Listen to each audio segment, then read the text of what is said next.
Hello, and welcome back to the 100 game analysis of Guardian. Our last episode was a recap episode, and the tier list of Guardian's cards. But our last run was a Wanderbot start into a 5th energy over Pyramid, and just made use of a lot of expensive stuff, like the 2 Orb Walks, our Compile package, Atoma Beam, and then we used pretty much 4 protocols for all our defense except for like Panic Button and Shield Charger. We used Walker Claws as well for offense. Overall, pretty straightforward run. I thought it was pretty interesting. Also, this Black Star was really fun to work with. We got pretty lucky that we were able to get that 4th. What do you call it? That fourth elite. And that's the Act 4 elite. We were able to get 3 elites in Act 3, despite not having the green key yet. So overall, I think that was pretty cool. Also, we got to take tackles to replace our strikes, which is kind of a cool moment too. So now, we're going to get into today's run number 11.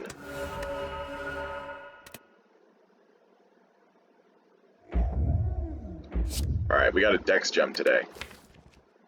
Interesting.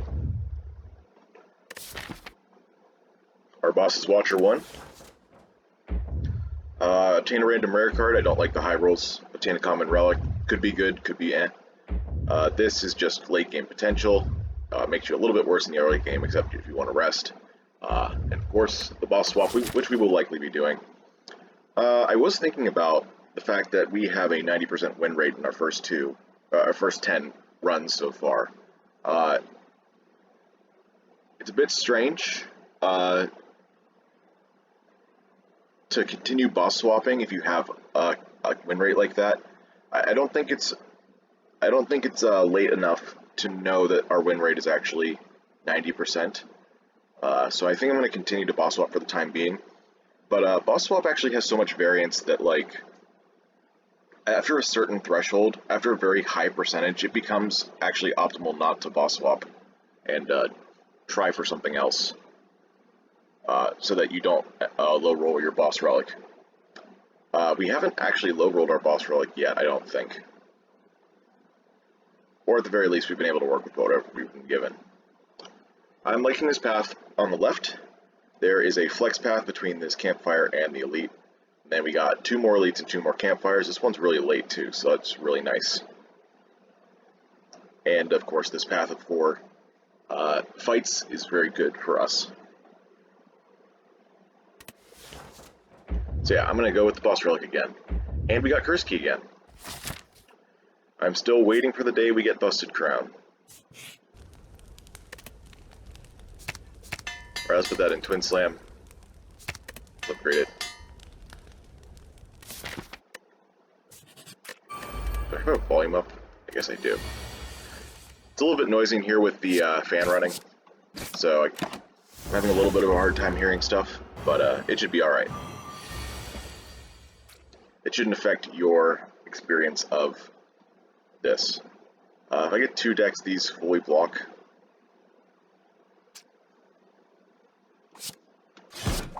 Yeah, 5 and 5 is 10. That being said, I can't play another strike. This will take it to like 6, I think. Yeah, 9 normally, and then Frail makes it 6. Okay, so we do have to still play both. But that's fine. I guess I could have seen that coming a little bit. I could have maybe optimized my damage on, on the front slime a bit more. We would have been able to get a kill here if I had done that. Instead, we take 1 damage. Sad. Also waiting for some of the more interesting boss swaps like Empty Cage, Astrolabe, Floor 0 Pandora's Box. Ooh, okay. 3 not so great options.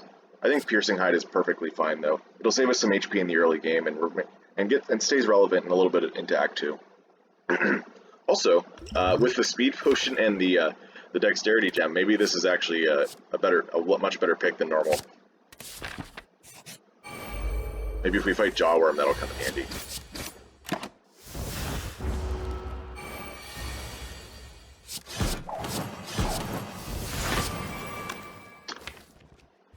Do I want to do damage here, or do I want to play curl up? If I play curl up, I don't have to worry about the rest of the fight, pretty much. As soon as I drop back into this, we're good. And 22, actually 20, just 20 is still a lot to do. But then again, if we whiff on our block, then we'll have enough damage, right? Like, I would need to get 2 defense and 3 strikes, exactly. It's not actually that low of a chance. Actually, curl up could be bad too. Alright, I'm not going to take the chance. I think this is much better odds of us surviving this fight without taking damage, so I'm going to play the curl up. Okay, we got 3 defense. We'll be able to go back into defensive easily, unless we can just kill here. Yeah, we can.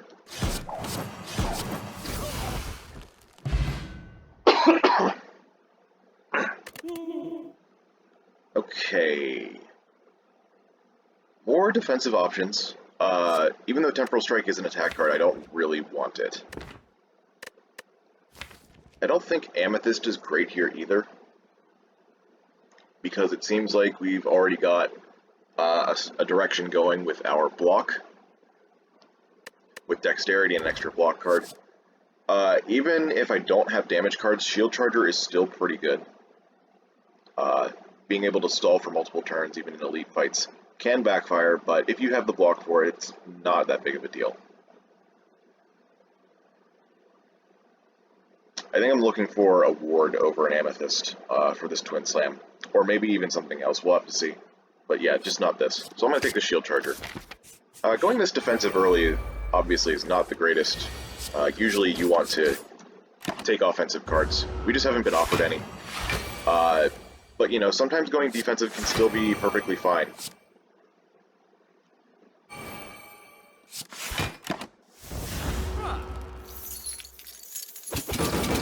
Especially whenever you get a card like Shield Charger, which is already just a ton of value by itself. Alright.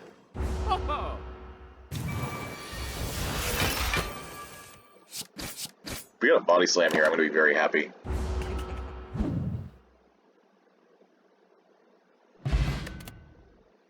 Walker Claw. Without Strength, this is not the greatest card. We might have to take it, though.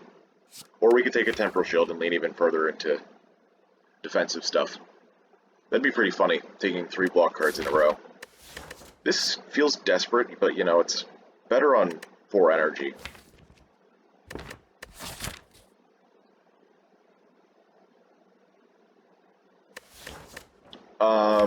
As far as strength possibilities go, I don't think I'm putting Ruby in Twin Slam. I'm not usually a fan of doing that. Maybe I could put it in Piercing Hide if I got one, and then it'd be a 21 damage card for 2 energy, which is decent. What are the other strength options? There's also Ancient Power. There's also Construction Form. There's one more, I think. Yeah, or Block. So we do still have possibilities to build into Strength. We could also just whiff at this shop completely and not get any good damage cards for the elite. A big problem with Walker Claw is, of course, Lagavulin. Once it drains your strength, it's doing 9 damage for 2 energy. It's still respectable. You know, it's still better than a strike for 2 energy. Strikes will be doing 4 damage each. And, you know, the efficiency of having, even the efficiency of having 2 cost dealing that kind of damage is good.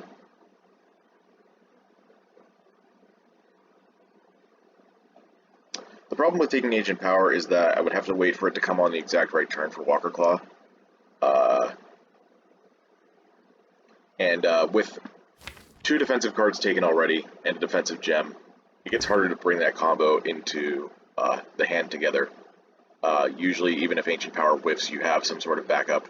Obviously, we have tons of block, but I don't know if that's going to work out. The question is, do we take the Walker Claw just in case? I think the answer, unfortunately, has to be yes. I don't want to take this, but I'm going to. So, let's see what's in our shop. There's a Charge Core. You know when you're looking at at commons, you're in trouble. Awaken is interesting. I don't think that we want that though. Vent Steam is a game-changing card. You know, I highlighted this in my tier list video. How 2 vulnerable for 1 energy is actually super efficient and makes your deck feel so much better. And I think taking Vent Steam Charge Core is actually a pretty good combo. I can even buy a potion, I think. Yeah, I have enough. No, wait, no, I don't. That's 77. I would have 38 left. Okay, so a bit under budget there.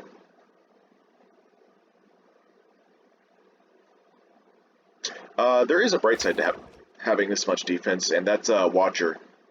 Watcher likes consistent defense because of Mercury Hourglass and all the attacking turns, especially the big attacks. So this isn't the worst in the world. Vent Steam does run into a problem where if you don't have a good attack density, then the 2 vulnerable will wear out before being useful. So we do have to think about that. I was really hoping for that body slam here, he just didn't hit it.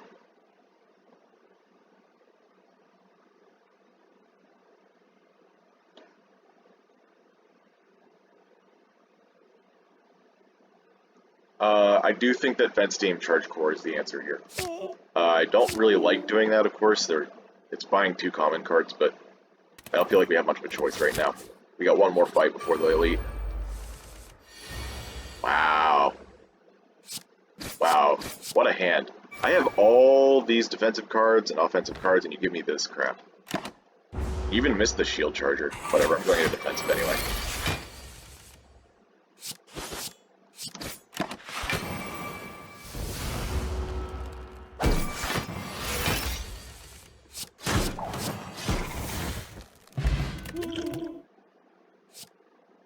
That's funny. A second Walker Claw?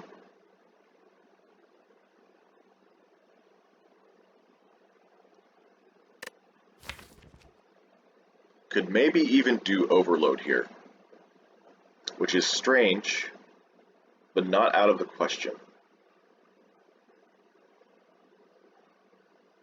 If we upgrade it, it gives us the opportunity to keep our Dexterity permanently.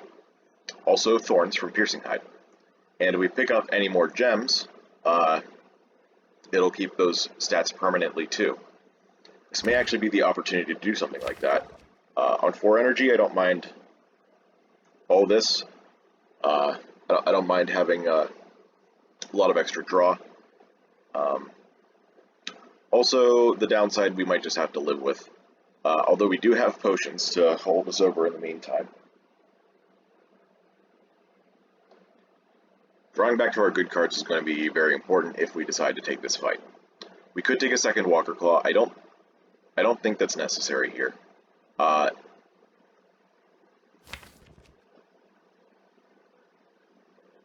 Like if we find strength, obviously we'll be glad to have 2 of them, but we do also have other multi-attacks in the game that we can find, and Walker Claw is a common in case we decide to come back to it later. I'm going to try this Overload. It's definitely out of my comfort zone, but I think it can turn out well. And also, I think with 2 potions we can handle an Elite. Our damage may not be the greatest. I think we'll take a hit. Maybe. We do actually have 4 fights going this way, huh? But then we have 2 campfires. We can always rest. Does any upgrade save us? Walker Claw does 5 more damage. And also prepares us for later.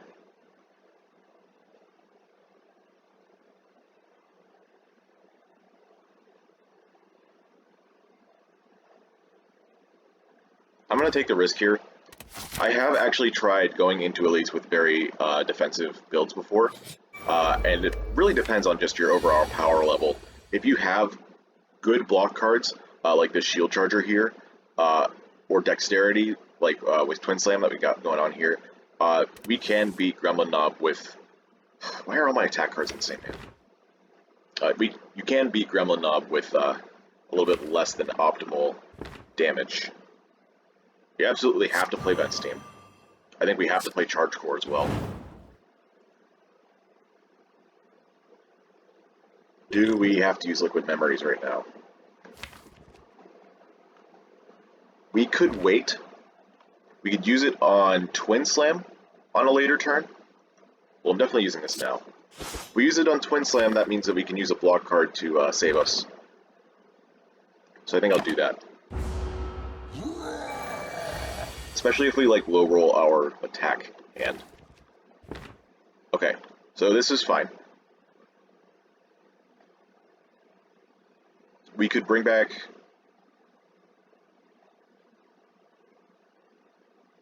Do we want to play Overload? Overload's a bit weird to play right now.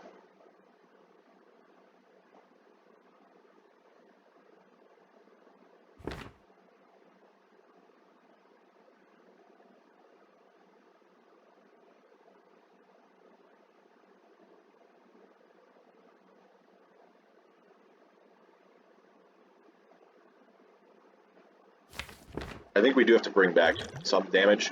What I'm planning this turn is to play both the strikes and the curl up. His attack will go to 11 and put us in defensive just off of the damage alone. And then next turn we'll have 20 out of our 28 block. I think that's more than acceptable. So I was mainly debating whether to take which one of these to take, but considering that we're not playing a defend, I don't think we need the extra decks this turn. So Walker Claw's coming back.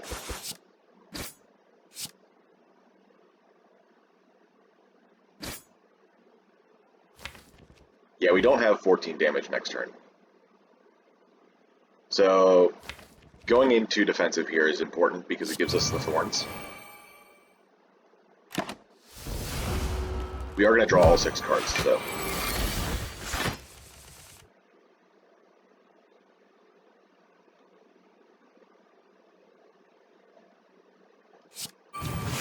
It's +5. This is +4. Okay. So we take 5 damage, that's fine. We took a bit of a hit here. I don't think this would have been too much more than if we had not gotten a good potion and gotten some attack cards. So I think this ended up okay. Ooh. Ooh, okay. Yeah, this is definitely a compile package. Yeah. This has a lot of damage cards in it. Interesting. Cursed Key Darkstone Periapt. Can I get a Dubu doll from this next elite, please? Also, do I take this? I think maybe now that we have Darkstone, we do. It heals us for 6 immediately. Also, we have card draw. Also, getting an early relic boosts our power levels quite a bit. I'm gonna do it. Let's lean into this curse build. That was what I was afraid of, but I think maybe we'll be able to get around it. Matryoshka. Okay, I think I know what we're doing this run. Oh gosh. We're opening chests. I'm glad I decided to open that actually, because if I didn't do that now, I would have gotten this relic later. So leaning into the whole max HP thing from curses might end up being good for us. Alright, now we gotta deal with normality. I think the biggest problem with normality is our compile package. We're definitely going to need that to do some stuff for us, and we can't play all the cards. Like, this requires 2 plays. You play compile package, then you play the package that comes out of it, which I don't really understand why they had to do that. Maybe it's a coding thing. And then we only get 1 card from it if we draw a normality in the same hand. Which one dies first here?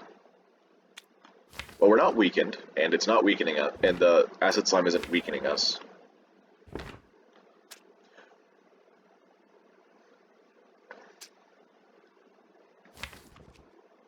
Maybe it doesn't matter. It is hard to tell, though.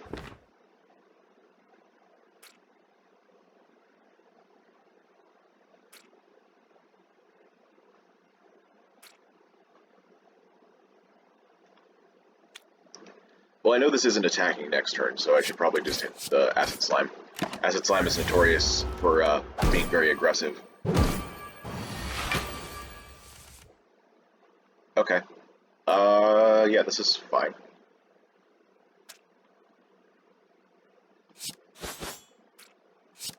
I don't think there's any better way to ration that damage there, unfortunately.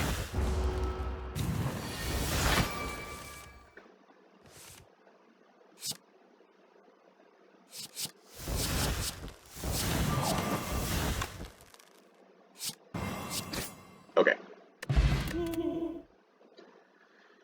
Okay, planning. Planning is generally a card I like.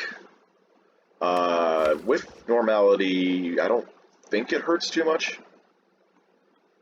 In fact, it can actually let us know if we're getting normality next turn. On the turn that we get it, though, you know, makes our turns a lot worse. But, you know, getting stuff into stasis is important. Oh, we did just get Shield Charger and Charge Core. And we still have Curl Up. So we have ways to fill stasis slots in the short term. I think since we have those, we don't need to take something that's this uncontrolled and is potentially a downside with the Curse and the 4 energy we have. Normally I would consider this, but this I don't think is the time for us to. Suspension could be interesting. Take that and upgrade it so that we can put normality into stasis. Also means that we don't have to spend energy on Shield Charger. Could also help with Compile Package if we got the Orb Walker. Maybe there's other things too. Maybe we do take the suspension. And then, what are we looking to upgrade at this campfire?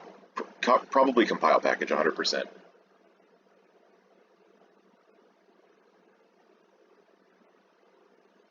I could see the suspension being good. I'm going to try this as well. We're going a little bit unorthodox here. We're at floor 8 and have 20 cards. I think we'll be okay, though. Okay. For example, I guess we could put Piercing Hide into stasis? Yeah.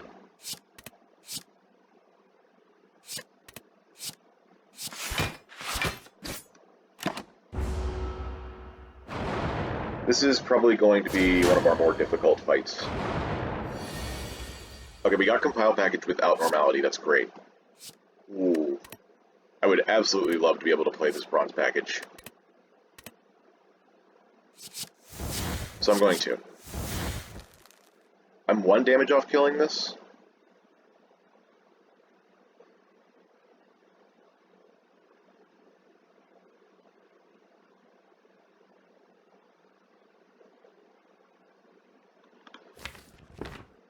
Well, I'm definitely playing it.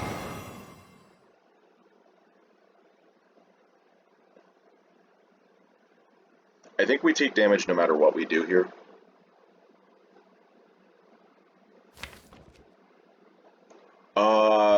There is a chance that we hit Shield Charger with Orb Support, though.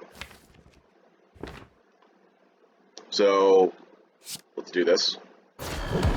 Okay, we missed. That's fine. I think we just kill rather than do anything else here.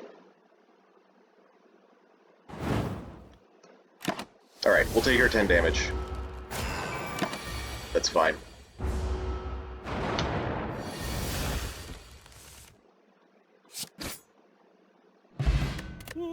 More max HP? Okay.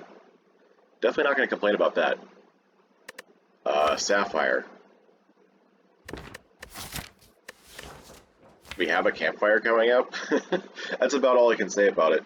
Maybe I put the Sapphire and Piercing Hide this early. So that it braces 6. Then it would actually do something with Curl Up. I don't really see anything else to put into Piercing Hide, really. There's a few things. You can put, like, Thorns in it. If you really want, you could put a Ward in it. Maybe Strength. But all of those are kind of low impact. Piercing Hide is kind of like the card that doesn't really like having gems in it. I guess you could put Quartz in it. Block cards that draw are usually better than attack cards that draw, so that might be a good thing to do. But I would probably want to put the Quartz in suspension before I put it into Piercing Hide. And Citrine can go in anything else as well, maybe Twin Slam. So maybe we do take this gem and socket it immediately. Oh, the 6 brace also meshes with the shield charger. So you'd be able to go into defensive on the first cycle. Quickly, I mean. Maybe that's still not a good thing, though. Going into defensive when you have shield charger in play is going to get you a lot of block, but you don't necessarily need to do that. And I think either way you need to curl up.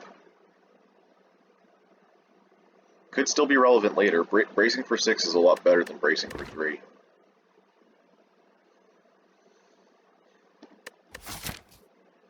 This could end up hurting us in the next fight, though. We have 38 HP right now. Maybe we have 2 campfires coming up. We've actually preserved a lot of our HP, thanks to our relics, mostly. We'd actually be down to 22 by now. I still wouldn't panic. I'd probably rest at both fires. You know what? We're gonna try this. We're gonna see if I regret it. If I have room to learn in a run, I'm going to. Oh gosh. Okay. This might be a speed potion kind of fight, but drawing 2 defends on turn 1. Like, good cards. Hello?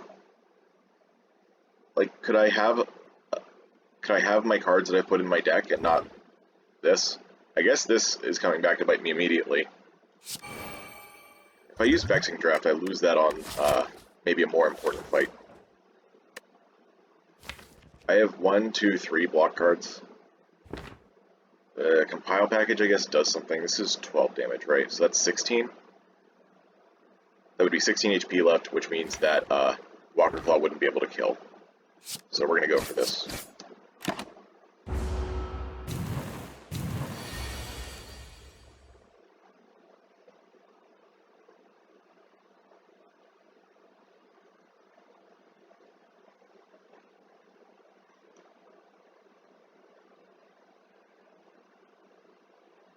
Even if I use this now, it won't be enough.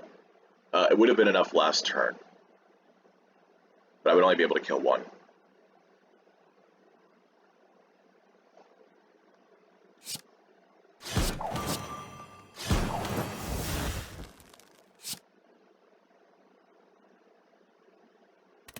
So I could save by 5 more HP here. I don't know what our potion chance is. I've used 1 potion so far. We've had 1, 2, 3, 4, 5, 6, 7 fights. We've gotten 3 potions from that. So our potion chance is 50%. Yeah, let's not get greedy. Speed potion's pretty bad in the early game. So full block is enough, I think, to justify. We'll take our 5 HP and run. Okay. Yeah, we got a new one back. Accelerate all cards in stasis 2 times. That's interesting. Resilient plates here.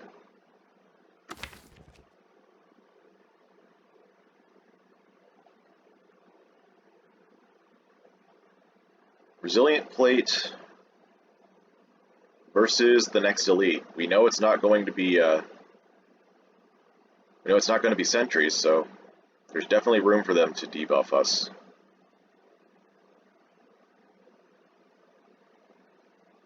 Also, the extra brace numbers are great. I was speculating that we were going to lean into permanent buff scaling, since we got the early Walker Claw, the Bent Steam, we have a Twin Slam with Dexterity, and we took an Overload. So I think this might actually be a good idea to take right now. Our deck's getting kind of big for Act 1, but I'm not too nervous. Alright, let's get this upgraded.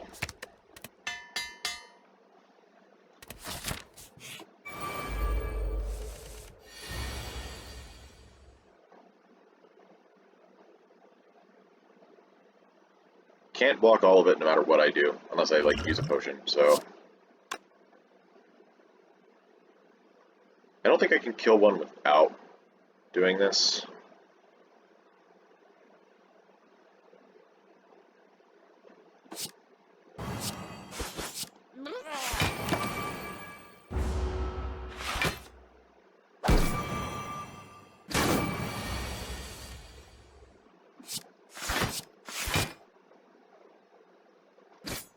Okay.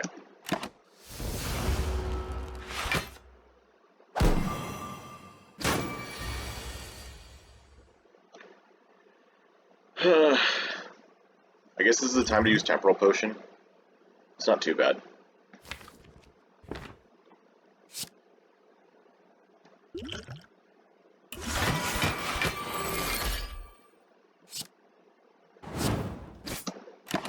Need to get rid of Shield Gremlin.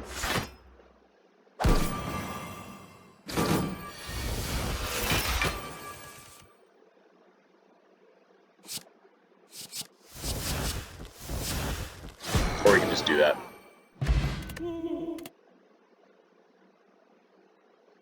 Pre-program. Really good for us here. Being able to see what's coming up can let us plan our turns, especially with normality. The fact that we have controlled stasis means that taking this much stasis support isn't a bad thing. Taking a bunch of zero cost might be, but we have ways to draw cards. I have 31 HP right now, and I'm going into Elite, Fight, Watcher.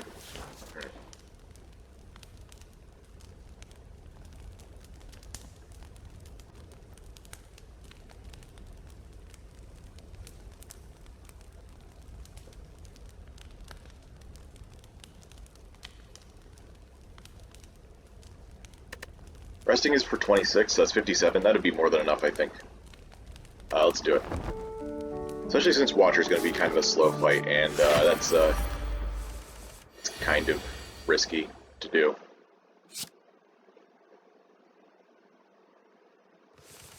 Let's draw cards here. Yeah, let's just do this now. Let's wake up Laga now. Since we have both of those cards, we're going to be drawing 4 next turn. Ooh, we got a Compile package. Oh, Bronze package is great here. But I guess so is Orb Walker.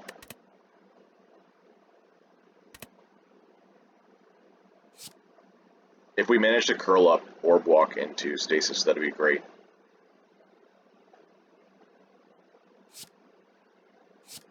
This is 40 damage, this is 20.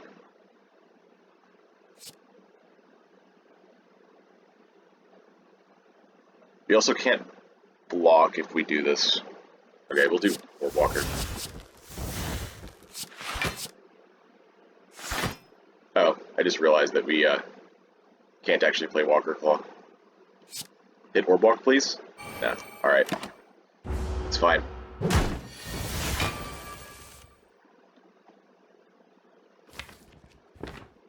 We missed 2 of our brace cards again. I don't understand what's happening. Getting bad draws. Oh, I should have used Suspension to get rid of Normality. That's fine. Okay, Orb Walk goes in.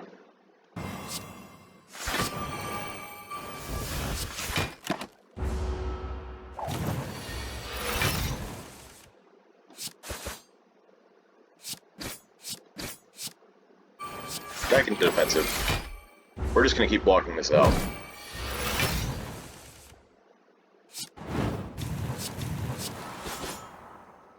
Okay, we won. 0 damage. Right? Stasis Engine. Yeah, this would be the time for it. This would be the time for it, I think. That's a great way to bail us out of any problems we're having right now.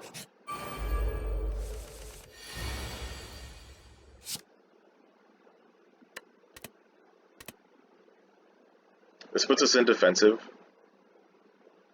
So let's get Walker Claw in, I guess. This is enough already. Doesn't matter.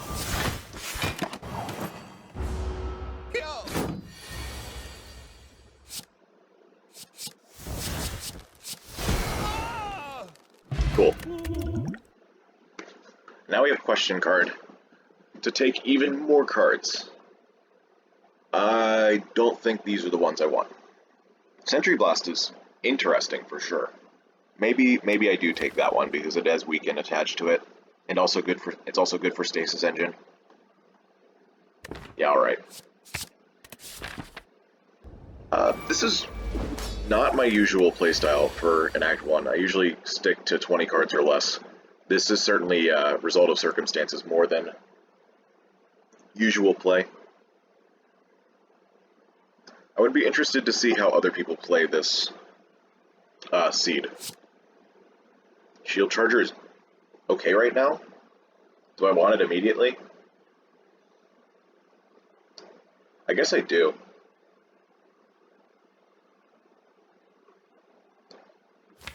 This first cycle is going to be important to get block for. We want to be able to set up for big damage later. So getting this out of the draw pile is probably a good idea. Right, I should have used this. Right? Maybe we don't have to. Burns in a long fight are really bad. Alright, let's just stick with what I just did.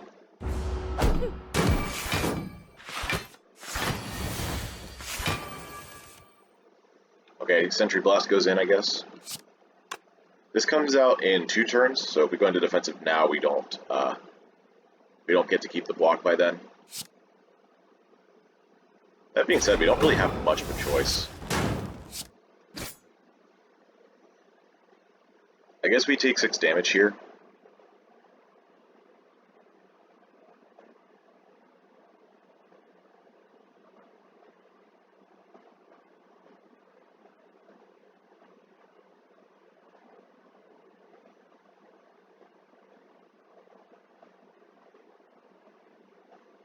Yeah, we'll just take the damage. We have plenty of HP to spend in this fight. Almost makes me wish I had upgraded earlier, but then again, we don't know how this fight's going to go just yet. Alright, let's get Stasis Engine. Get Normality back in there.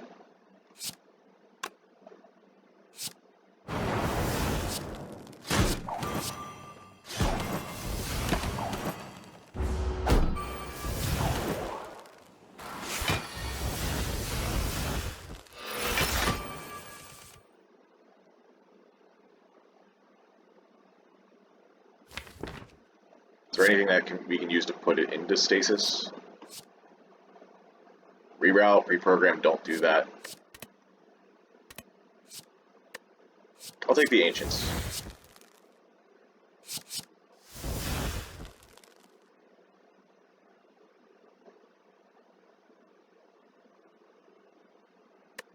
And I'll play Ancient Construct, because I have the energy and not the card plays. Okay, we survived our first cycle.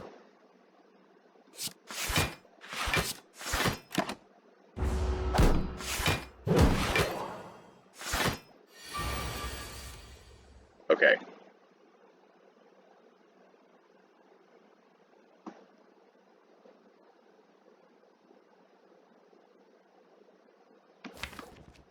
We already drew Normality, so that's great. I do need a block card here. We didn't get it. We got an Overload Plus, though. It's funny.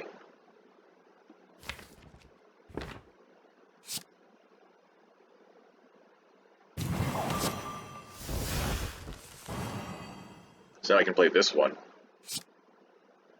For 11 block. Put this into stasis. And also Vent Steam. Yeah.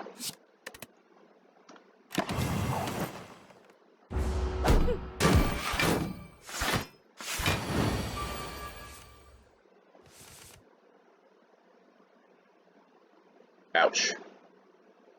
Okay, this will be the time I use the Swift Potion, I think. Perfect.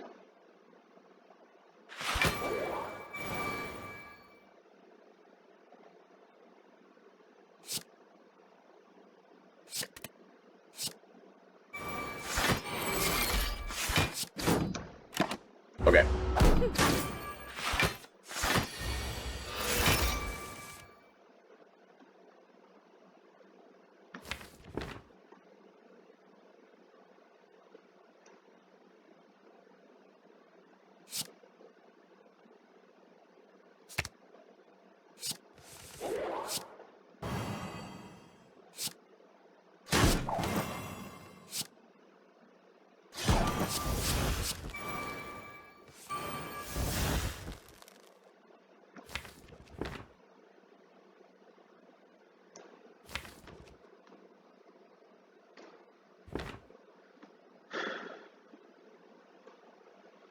2 thorns plus 24 damage.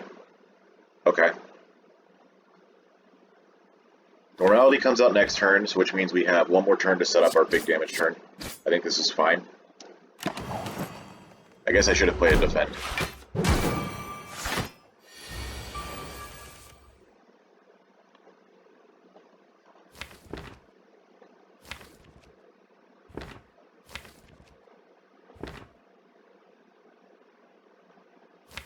I don't have a third 0 cost to play here.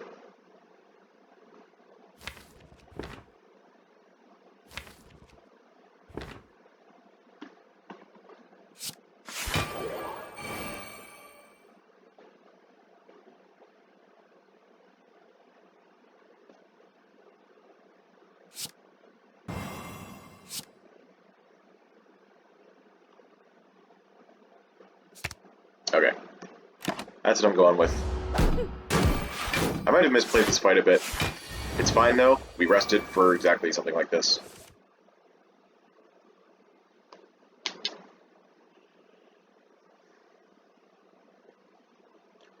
Okay, here I think even if we draw normality, we should be fine. We did draw normality. Was definitely hoping for a bigger damage turn than this.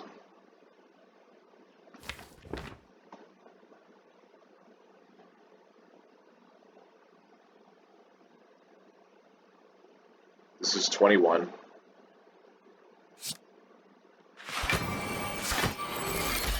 Alright. We're just going to keep playing this defensively until we can get a good setup. I guess if you have enough defense, then it doesn't matter whether or not you can actually do damage consistently.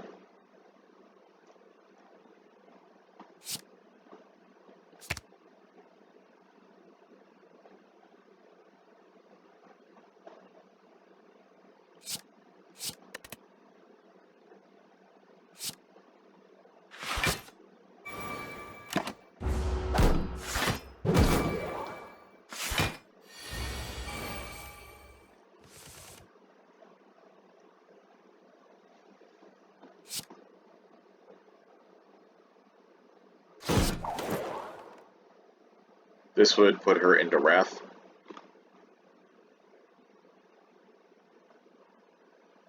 Actually, the Thorns might do it. I don't 100% remember how that works.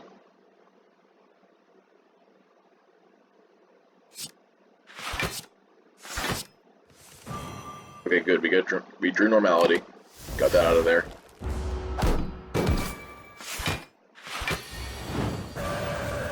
Okay, that does put her in Wrath. It's a little unfortunate, but I think we'll be okay.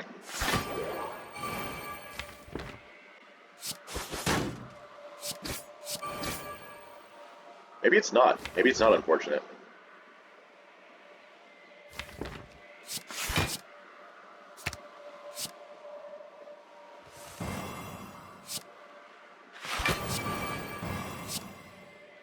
Goodbye, normality.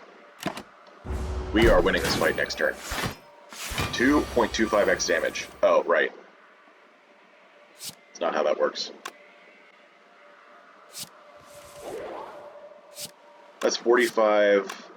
That's 20. That's 65. That's exactly full? Cool. Okay, that was a little scary, but we won. Ooh, Gem Finder. Hey, that's the kind of thing that we're looking for here. We got sockets for strength. We got a Aquamarine. Got a couple of 0 cost cards that might like some gems.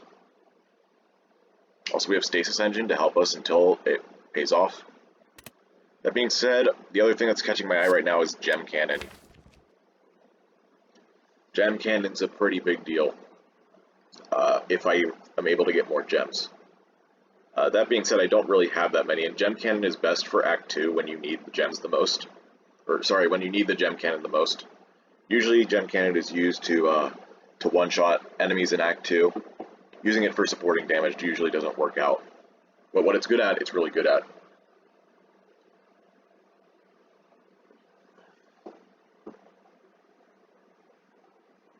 I haven't really gotten a chance to show off just how strong Gem Cannon can be in this series yet, I don't think. I think I took it once, though. I don't remember. I'm going to go with Gem Finder, I think. I might regret it, but... I don't know, it just feels right here. 25 card Act 1. Runic Pyramid? With Normality? Oh man, I would need a really early shop for that to work. Also, we have card draw. It's not as much as before because we have so many cards now, but it is still an Overload and a Charge Core. Also, Stasis Engine to a certain extent. Oh wait, Empty Cage. Empty Cage is here. We could just delete the Normality right now as well as another card. That actually doesn't seem like a bad idea. Even with 25 cards, 2 card removes can still be very important. If I had another curse, I would absolutely take it. I still think I will.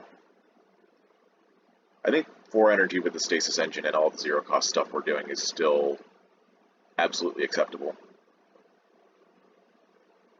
Yeah, I'll take the Empty Cage over Pyramid and 5th energy.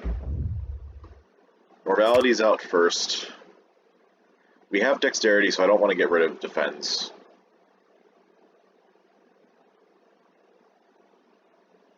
It's probably just a strike, right? Yeah, strikes are bad. Okay. Is there a shop? Where are the shops, actually? Oh, they're all at the bottom of the act? Okay, good call. Good call to take the... There's only 2? There's usually 3. Interesting. Very interesting. Looks like I'll be going down this right-hand path. It's got a lot of elites and campfires. It's even got the Burning Elite, which is a little bit scary, but I think we can handle it.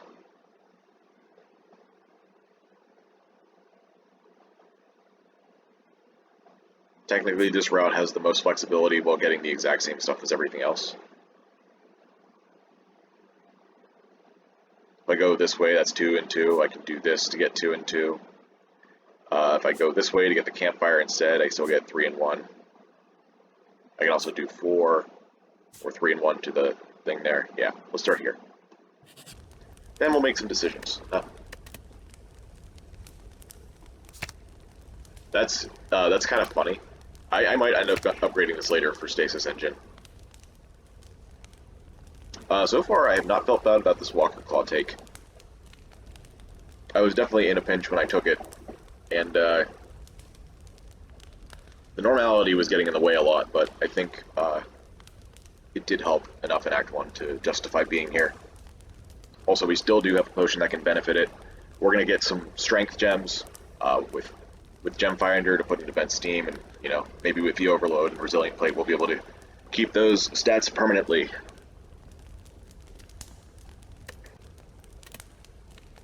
What do we even upgrade here? Like, we could also just, like, Recall, if I'm not sure.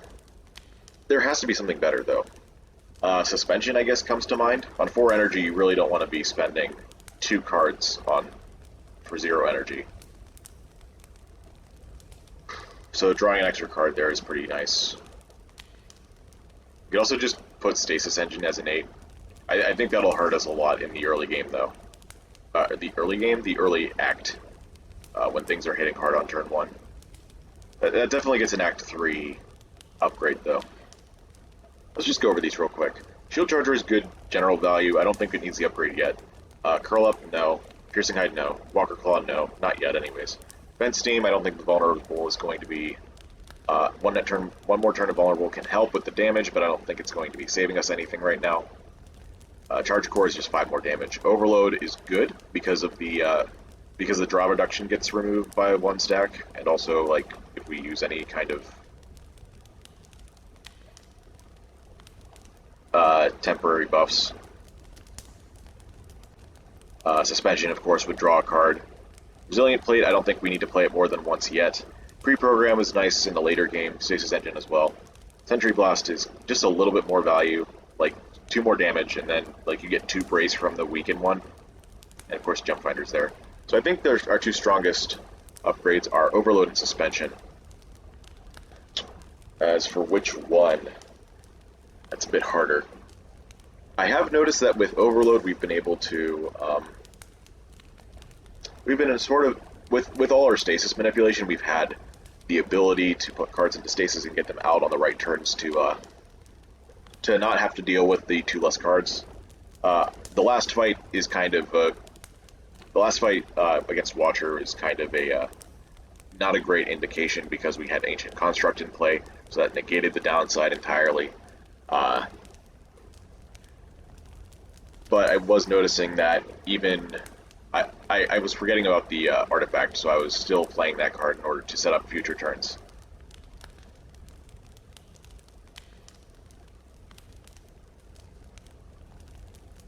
I think I'm more likely to get dead draws with the suspension, though. So I'm going to upgrade suspension.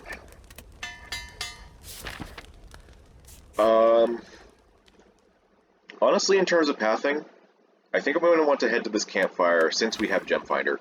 We want to spend these first few fights getting those gems, and then socketing them here, so that we can take on this elite with a bunch of extra benefit.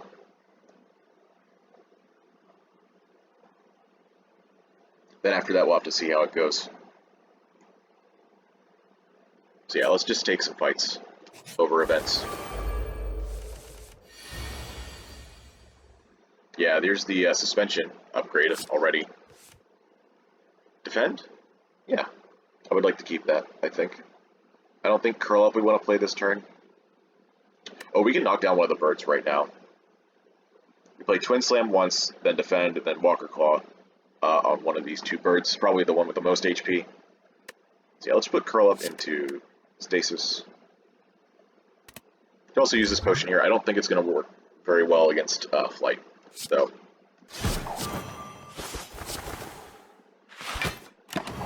One thing I do try to keep into consideration for Act 2, as well as block, is just things to solve certain fights.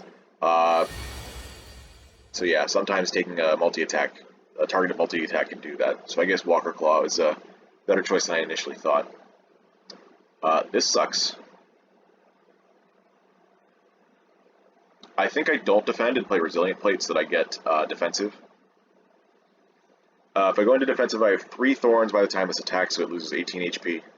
Which means it's at 8. Does 4 and 7 is 11. Okay. Alright. Yeah, that works out. Okay, so now we just saved ourselves 2 more HP.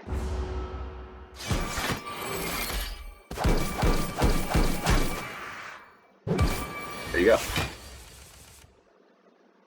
So now this guy's about to take off again, but I don't think we care. Okay. Stasis Engine? I only have 2 0 costs here, but next turn we're going to have 3.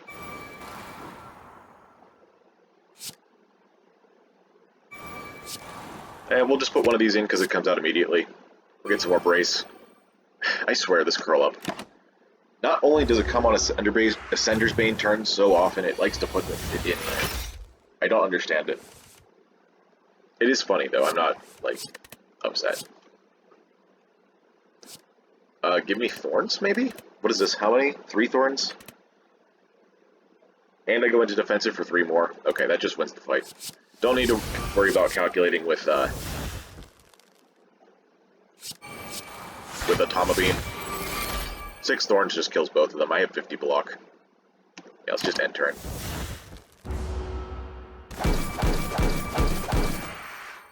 I played the Gem Finder already. Oh wait, this one doesn't die, does it? Okay. No biggie. We are gaining a lot of block. Okay, common gem. If we take Aquamarine, it's going in Twin Slam. We want 2 strength gems for Vent Steam, I think. I don't think we want to scale up our block exclusively. Like, putting Dex and Ward into Vent Steam can be very useful.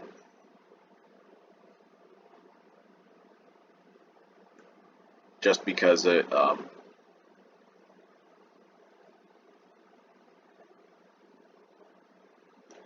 makes the card safer to use. But that being said, I would also like to get some permanent strength. And I might want to put more defensive stuff in our zero-cost cards. Suspension draws a card, though.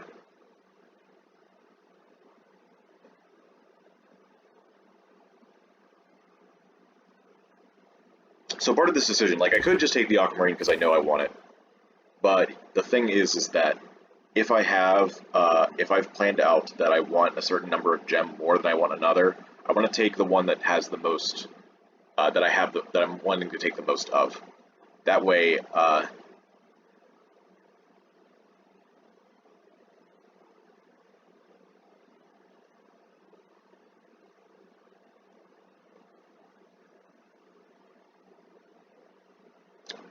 have a better chance of getting the gems I need without having to wait.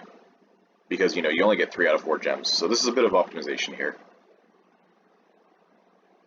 Do I actually want to put strength exclusively in Vent Steam? I'm not going to be able to cleanse all the debuffs from it if I do 4 stacks of strength. Because I only have Resilient Plate and eventually an Overload Plus. So if I even draw one of them on that turn, it's not going to matter that I have the 2 extra strength. It would only be good for burst. So the second gem, I could put a Dex gem into it, or I could sort of flex I could split the difference between the 2 strategies on Vent Steam and put a Strength gem and an Aquamarine in for the ward. I think if I take another Dex gem somewhere, and I'm able to keep permanent Dex somehow, then the Vent Steam will be a little bit safer. Like, I'm thinking about maybe putting a Dex gem in Suspension.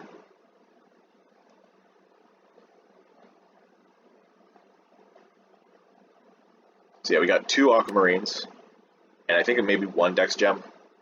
Maybe 2 if I get a bunch of extra cards. Pre-program, I think, might also want an Aquamarine. So yeah, I'm going to take the Aquamarine here. I forgot to look at this. That's fine, though. Crystal Ray is very interesting now. It's definitely more of a late-game scaling card. We might actually need that, even though we're looking into permanent buff scaling. I don't think we're at that point yet. As a common card, it'll show up later, which is nice. We could take another Overload. Time Capacitor I don't think is necessary. Priming Shot is just bad. It's another slot for, what do you call it? It's another slot for gems, but I don't think I care. I am feeling bad about this this Brace gem and Piercing Hide now, that's for sure. Second Overload, I could. I need so many upgrades.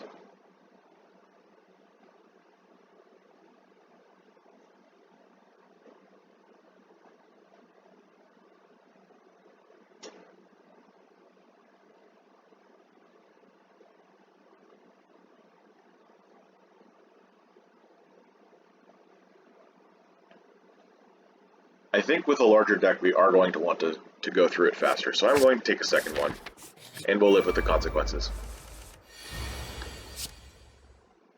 Oh my. We could just take Ancient Construct immediately to block the Hex. We have 4 energy, we could do that and then play Ancient Power afterwards to keep 1 Strength, 1 Dex.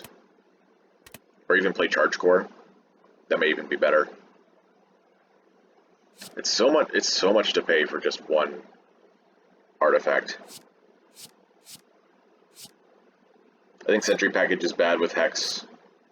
Bronze is good damage, but not really feeling that it's going to be enough. 52, and then we'll need to play the Resilient Plate to not be stunned next turn. So that leaves it at 47. I don't think we have that kind of damage left in the draw pile. At least not in time. So we're going to play this package.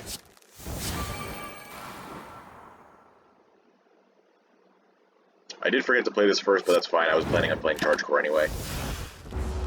Alright, goodbye Hex. Goodbye Weaken as well. Cool.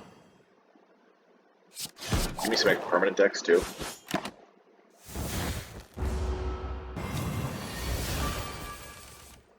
Right. Now we can use Resilient Plate with our Overload. Oh wait, we had that. Okay.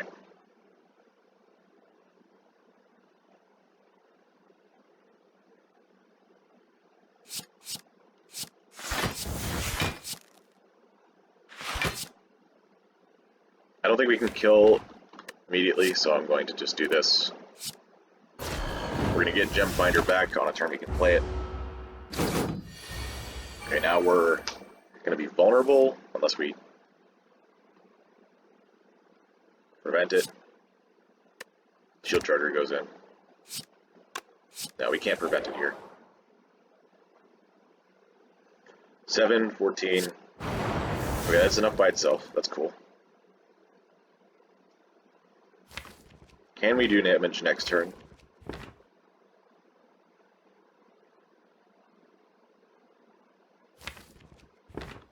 Now we're going to play defend, defend, curl up.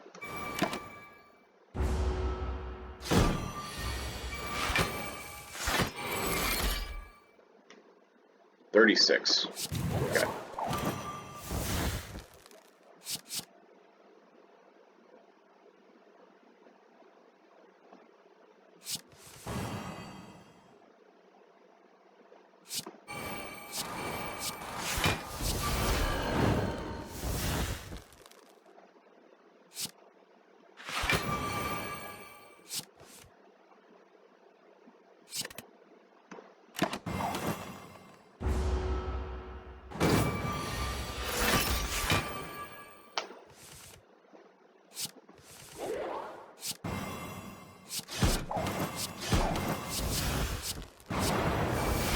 Okay, I think that was 0 damage, which is cool. Okay, we got our strength, we got our emerald. I do think I am going to want to take maybe one more emerald, but taking one more strength. Actually, I might want two strength gems just to keep up. We do still want aquamarines, of course. If I don't take this strength gem, do I have enough damage for elites? Especially a burning elite. I did just get a good potion for it. 2 good potions, even. Obviously, we can't stall against Book of Stabbing forever.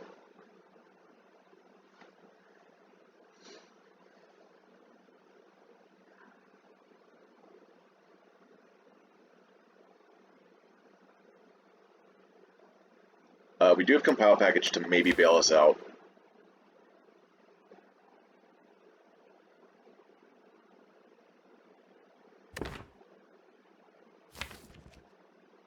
We could just take another Aquamarine.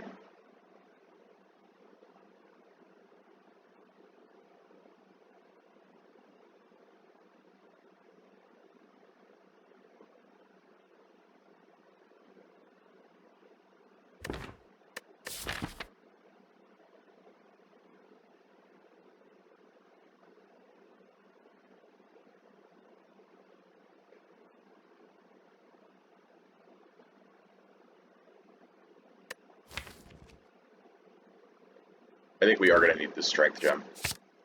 Maybe. Forgot to look at this first. That's kind of important. Repulsor. I don't know if we can afford Repulsor right now. Another pre-program is interesting. I'm not minding the 0 cost so much now that I have 2 overloads. Don't want another vent steam, I don't think.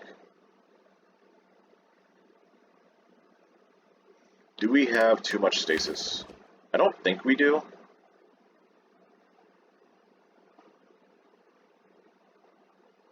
I don't think we need to take another pre-program right now, though. Let's take another fight. Snecko. Okay, this might be a bit of a problem. We'll have to see. Or we could just negate the confusion entirely. That seems like a good plan. Keep 1 permanent strength in decks as well. Ruby? Just put Ruby into stasis.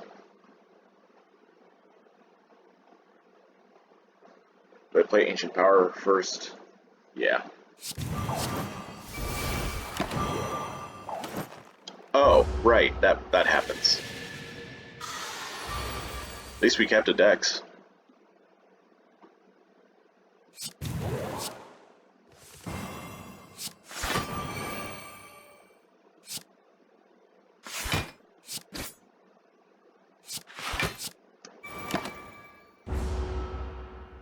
Also, I did that out of order, so now I only have... Yeah. That's fine, we drew our other one, we're saved.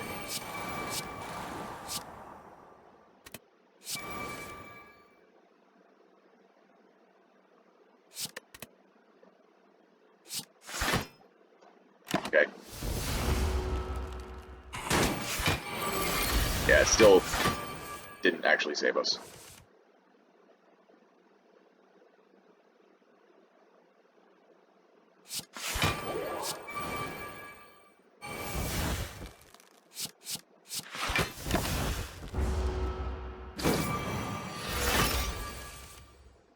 This is one of those times where I'm glad our deck is, like, super defensive.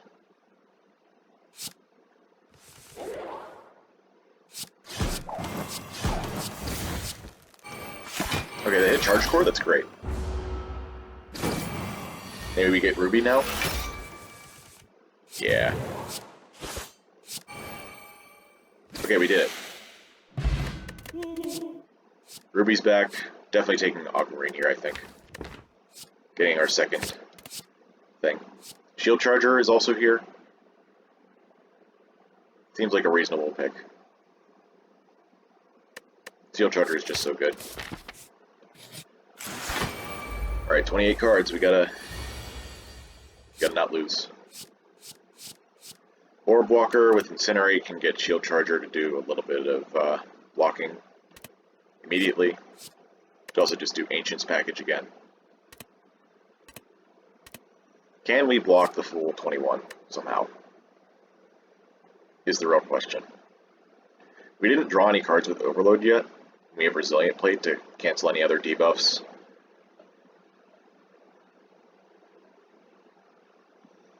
Weaken would reduce it to 15. We have 7 block there. We would need another 8 block if we took Sentry Package.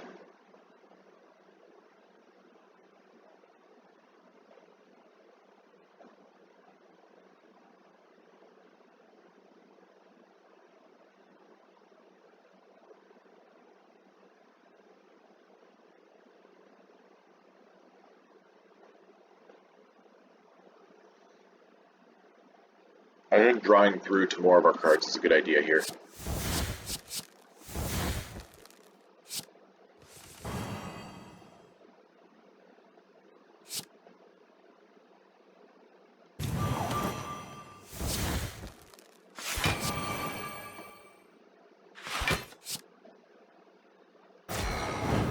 Really need another energy, I think.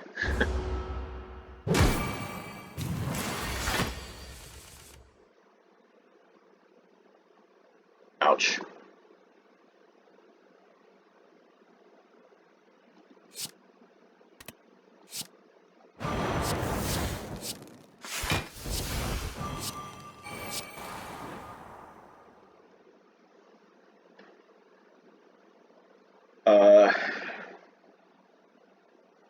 This was doing 12 before, so it's going to do 13 if I'm vulnerable.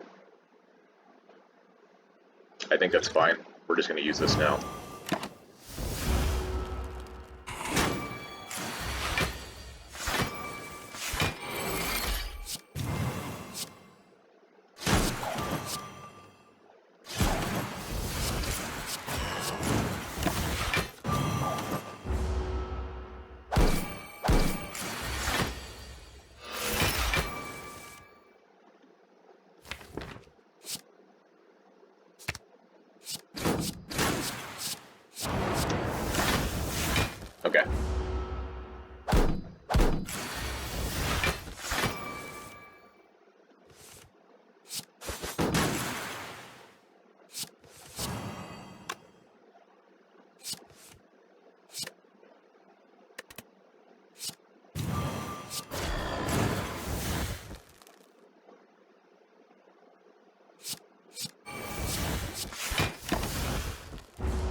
Don't want any of these.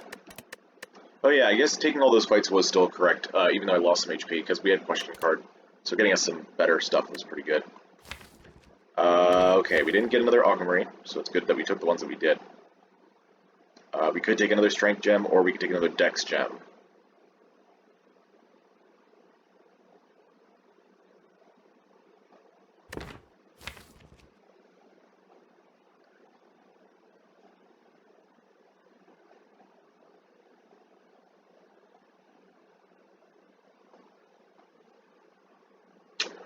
With a lucky damage combo, we could get Giga Beam from Compile Package with our potion and a Strength Gem. I think that is reason enough to warrant taking more damage right now. And yeah, we didn't want any of these. Alright, let's start socketing. That's funny. Vent Steam. Also Vent Steam. Aquamarine goes in Twin Slam. And this, I think, goes in Suspension Plus. Since it draws a card. I think it has the best chance of being effective here. We're probably going to have to rest before taking on this elite, especially with Curse coming from our chest. That's alright, let's make some magic happen. Tiny chest? That's funny.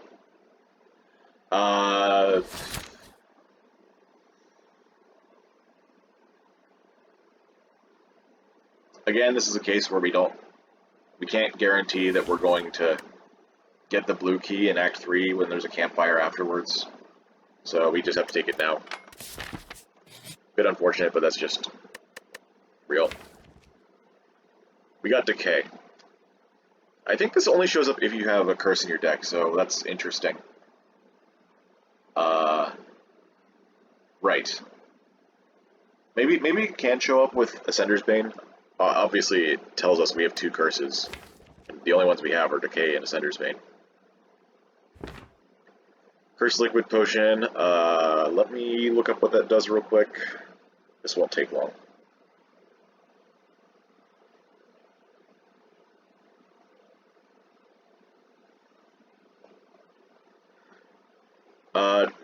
That potion applies 2 weak, 2 vulnerable, and reduces enemy strength by 2. Okay, so very powerful potion. That, I think, seems like a great way to survive the next fight without taking a bunch of damage. Of course, the next option would be more gold, but we have 400, and we're going to have more by the time we hit the shop. So I'm not really feeling any kind of need to take that. It's kind of weird that they have it in this order. This definitely feels like the weaker one. At least whenever it comes to what you need. Like, the more curses in your deck, the more that you're going to need stuff like this anyways. So, I don't know. Cool. Oh, I can do both. That makes sense. Okay. Yeah, that makes a lot of sense. Oh, jeez, okay. 2 shield chargers. Oh, I don't really see a better way to do this turn. I just lose 20 HP here.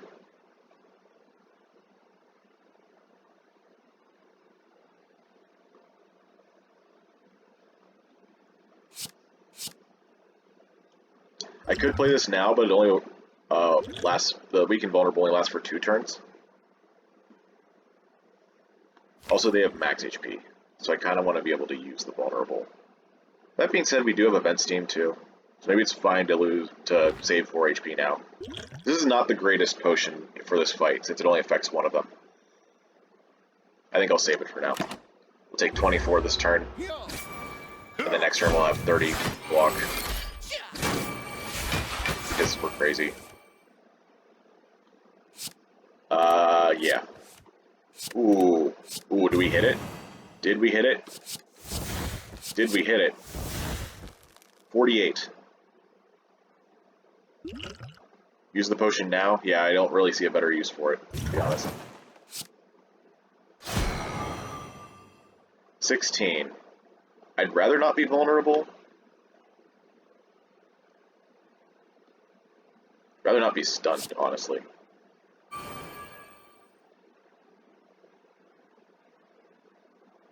This kills the middle one, actually, with the thorns. And yeah, we're not taking 30 damage. All of them are less than 10, and there's 3 attacks.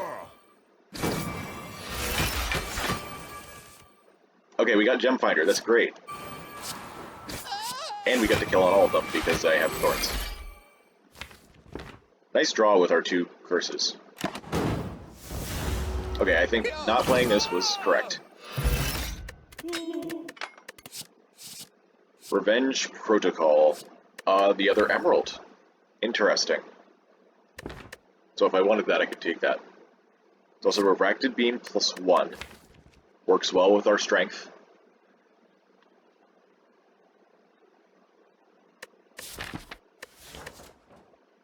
What are our common gems here?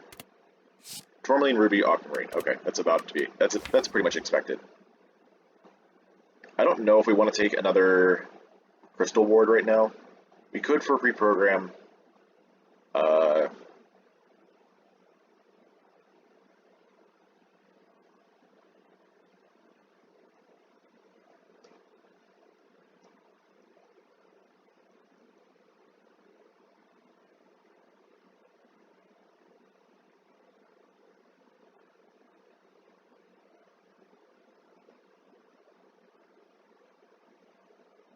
I do think there are other things that we could use that might be better, though. And we have plenty of time to take a common gem again, since we have Gem Finder. This is a tough choice. I don't think we can take Emerald right now. Revenge Protocol is cool. I guess since it's purely purely block scaling, we don't really need that since we have good scaling in that department. It would be really if we wanted a 5x attack immediately. We do have Akabeko, that actually makes it kind of better. It would make it 11 times 5, 55 damage on turn 1 if we drew it. And, you know, with a defensive deck, sometimes we just don't draw attacks on turn 1 that we want to play. The question is, do we need it? It might be getting to about that time where we do. Especially if we go into Book of Stabbing. Okay, I'll take it. Not 100% sold on it, but you know. Also break 2 of our keys here immediately.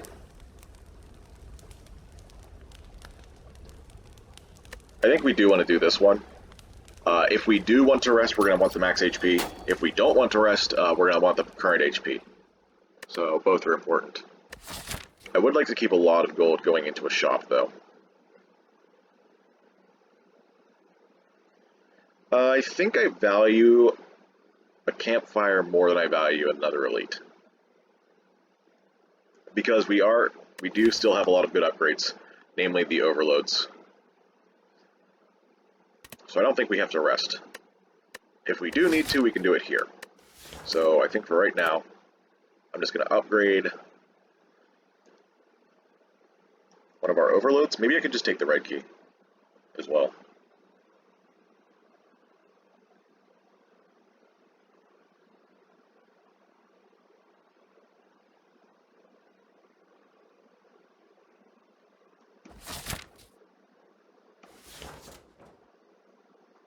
The overloads haven't been that bad, as is, which is interesting.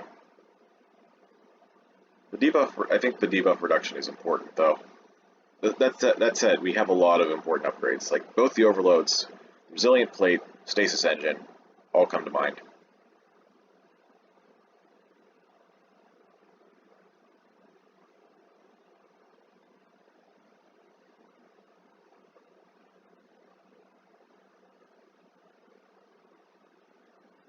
Alright, let's not screw ourselves over. Get our overload. Wow, what a turn 1. We have Resilient Plate.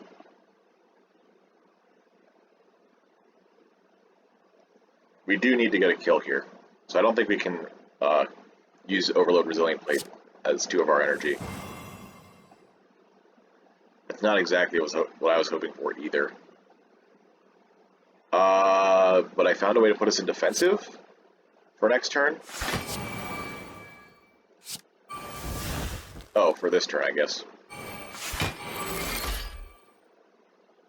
Right, because our piercing eye braces as well, so we could just go into defensive now. Okay, I think this would be a good time to just yoink.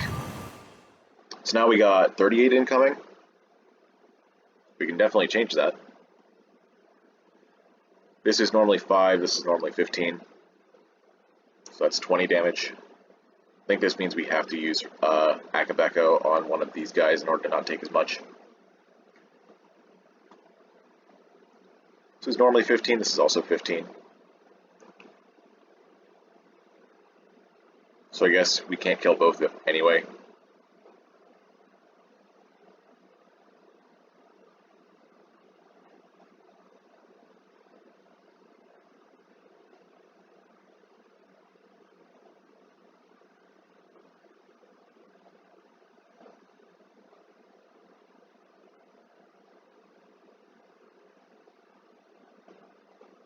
Walker Claw is slightly more damage on Gremlin Leader. It's kind of funny.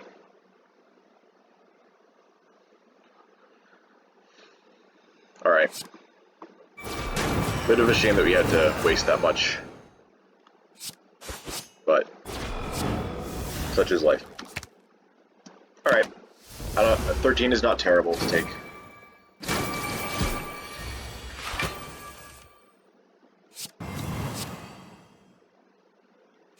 Eight and 8. I don't think we need a second shield charger. But maybe I'm wrong.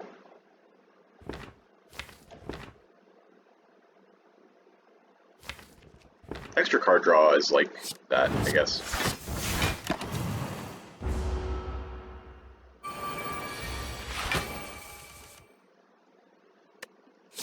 Aggressive Gremlin Leader. 40, 48, 72, 93. Wow. Okay.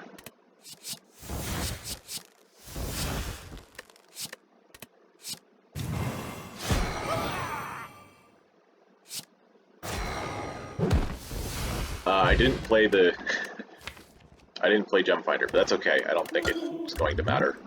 That's cool. That's actually insane. We have 2 strength gems. So that's great. Multi-beam for AoE. Probably going to need that in Act 3.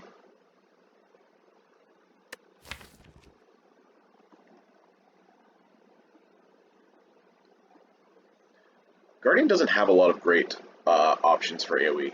There's multi-beam, there's time bomb. Giga Beam is actually really, really good. But situational. I think there's one more, but I do not recall. Oh yeah, Guardian Whirl. That's one. That one's highly situational. So sometimes this is just the best you can get. I don't really want to keep taking cards, but if I need AoE, then that's kind of just what I have to do. Reptimancer is scary if you don't have a lot of damage in your build. We're definitely a lot more invested in scaling. Akabeko helps, I think. With our card draw, multi-beam might actually be consistent enough against a fight like that, so I'll take it. Maybe? This fight is... Yeah, I guess an AoE card against this boss is also good. Okay, so...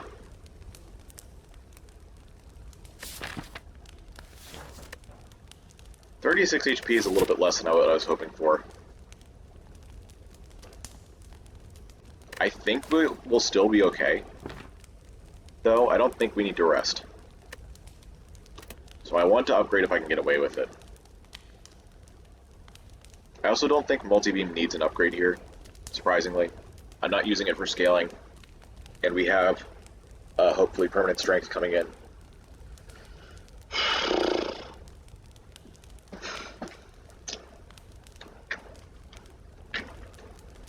One bad turn is all it takes, though. Let's not take the risk. It hurts to keep doing this, but I think it'll be worth it.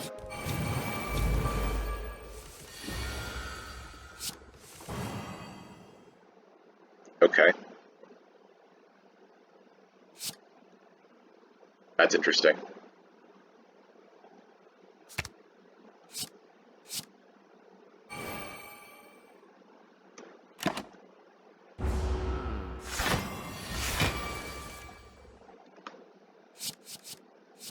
Orb Walker's great here, I think. You can even suspend the Orb Walk itself.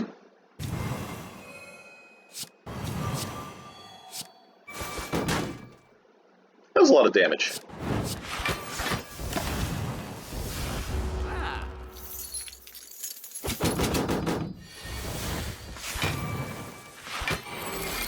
Okay, we have Overload, we have Resilient Plate.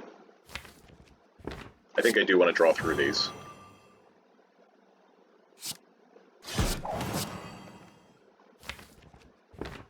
This next draw does kind of matter, so I'm going to do it. Good Blade Jump Finder. I want to do the damage, though. Maybe if we're lucky, we'll draw back to it.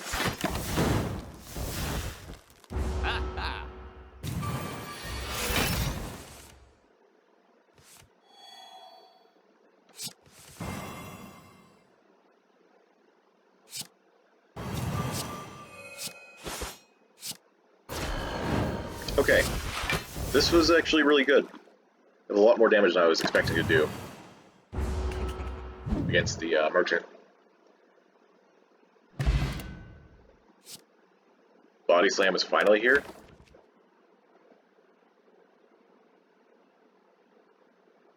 That would probably be the last damage card we ever take. And against Niao, that's probably a good thing to have. That being said, do we even do defense spell anymore? I think we do. We have 2 shield chargers, we have a compile package sometimes. We will, in theory, have more permanent decks eventually. Could even take another Overload for even more card draw. Man, we're really going to need that 5th energy going into Act 3. Maybe Body Slam isn't needed. We have permanent strength scaling coming up. I think we can lean into that rather than taking another block card right now. This Overload is actually not looking too bad. Getting 3 draw cards in the size of a deck, though, is maybe a little bit sus. Because you're gonna draw 5 on your turn, then you're gonna use Overload to draw 4. That's 9 cards on your turn, and we have 28. So in theory, you could draw through your whole deck in 3 turns with it. But because of that, there's a decent chance of overlap.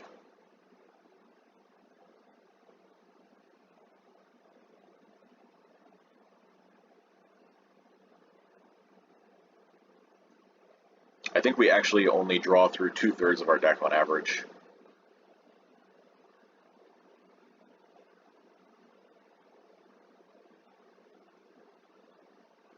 Rather than halfway that we're currently doing.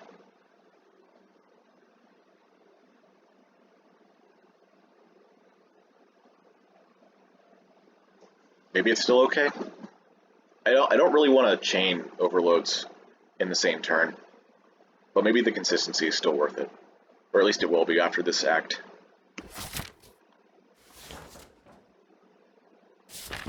Really, I'm going to need upgrades on all of these. I have 2 of them now, no, I have 1 upgrade. We do also compile package. All right, we'll wait a little bit longer. I don't think I want Garnet either. Like, putting it in pre-program is just unnecessary. Alright, let's see what we got in the shop. Please? Holy. Okay, well, it's kind of sad that we rested, but you know, you don't always know what you're going to get. We can buy Omamori. That's funny. If we buy Omamori and Lee's Waffle, we won't have enough for the card remove. That being said, I don't think we need to buy Lee's Waffle. We have 67 HP, so just be a greed play. Now, the 7 max HP doesn't matter as much. We would be getting a total of 44 HP right now, which is big, but again, not necessary for the rest of this act. I will buy this. I think between the fact that we have a Matryoshka stack and a tiny chest, we're gonna like having that extra curse barrier. Let's get rid of this decay. Now we have 133 gold left. Could buy a potion. Could buy that defensive potion. I don't want any of the cards here. Could also buy the weaken potion.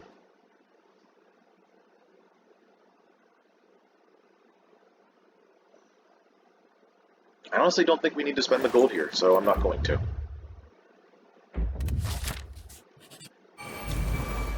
Alright. Nice event, bro. I guess this is an okay turn one. I was kind of hoping for multi-beam, though, rather than all these attacks.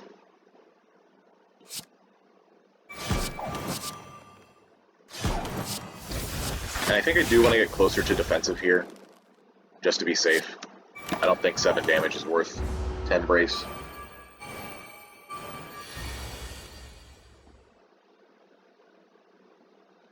Maybe it was, because now I can't kill this turn. 5, 10, 13, and we have 3 temp HP. Yeah, this is fine. I'm willing to lose that to get the damage in.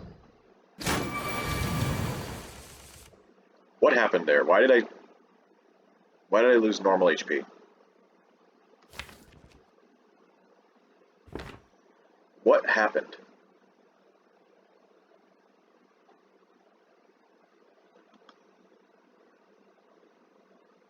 They were all attacking for 6. Oh, I had 16, not 18.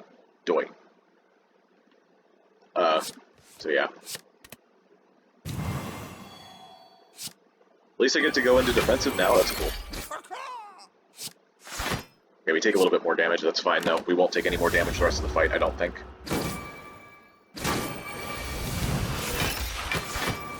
Yeah.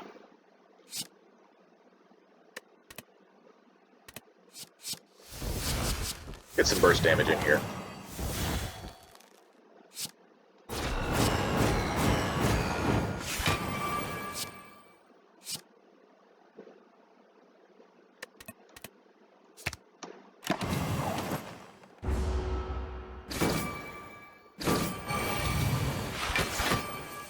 Oh right, that's only 2 thorns, not 3.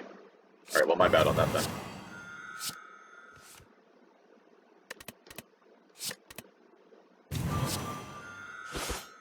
But it's okay. Get our full value. Giga Beam is here.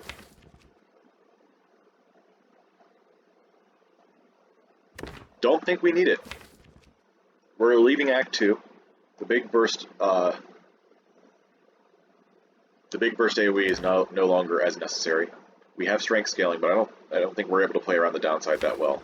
Overload being the means of reducing debuffs, we don't really want to play a card that draws cards after spending 3 of our energy. We do have an opportunity to take another pre-program now, which is interesting. I still think we're gonna pass. The gems, of course. I think we still pass on those as well. Nice. Stasis Engine to bail us out, I think, over the extra damage there. Maybe there was a world in which we got enough. Wow.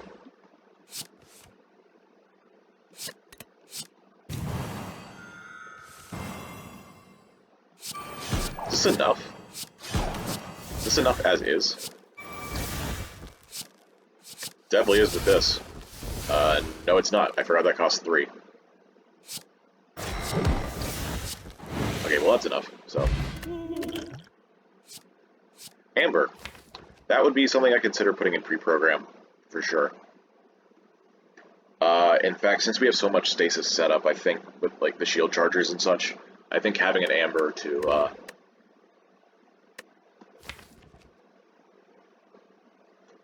get some instant block is good. However, we have another way to get instant block and draw cards, both of which we're looking for. So I think I'm going to take a Temporal Shield instead. Another block card is definitely going to help us.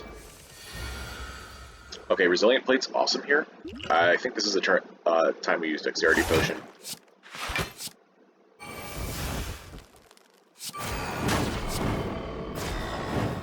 Kinda wish I had drawn Multi-Beam on a different turn. But But you know, Akabeko's nice for is a nice compensation. All right. Do we take the Sentry package for a weekend? We already have one. The Shape package is just trash here. I think we take Orb Walker. Got anything interesting coming up? I guess Suspension, we can just get out immediately. Oh, we can draw a card with it, too. Okay. Nice. Okay. Inadvertently genius play. I'm into it. I would like to play this Walker Claw. I don't think I can afford to. I take 1 damage, and I lose my temp HP. No need to lose damage if you don't have to. Cool. So now we have our strength scaling for the fight, which is great.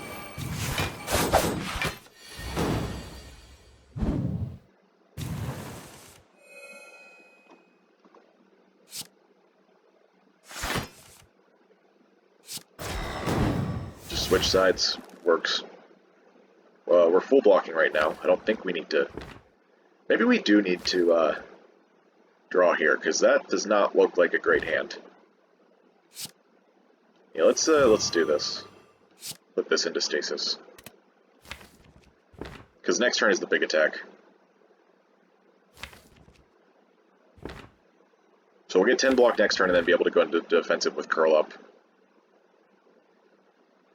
Yeah, you go in.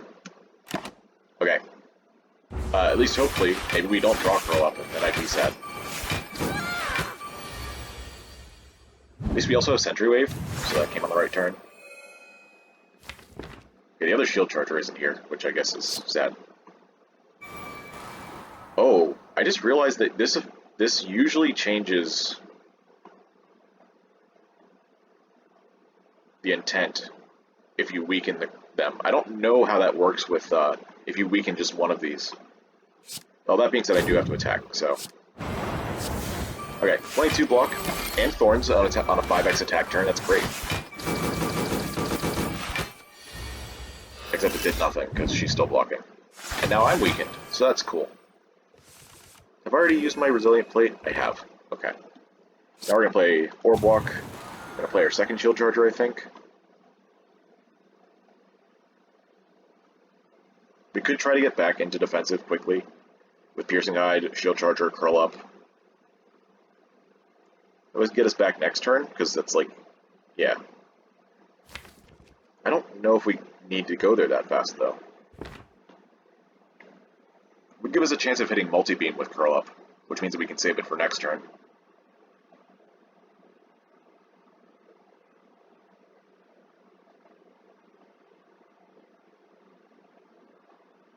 I could also just play Curl Up now, and see if we hit Shield Charger, because then I could play Multi-Beam, and that'd be cool.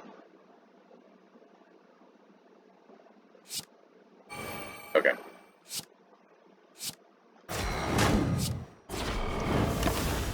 Works for me.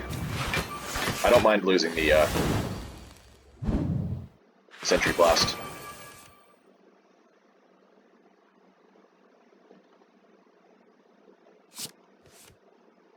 We'll put this in.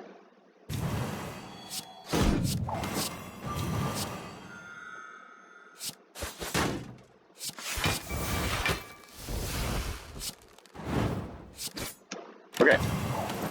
Good damage again, even though I was weakened. Now we're in defensive, which means that by the time the multi-attack comes, we'll be prepared. Which is great. I actually should have paid attention to the attack there. I don't know if, like, hovering over one would have shown the damage difference. 9 times 5, we have more than enough, which is great. Oh, we do have the right one that time. Great.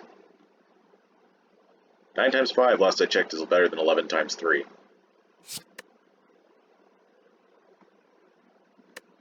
We don't need curl up right now.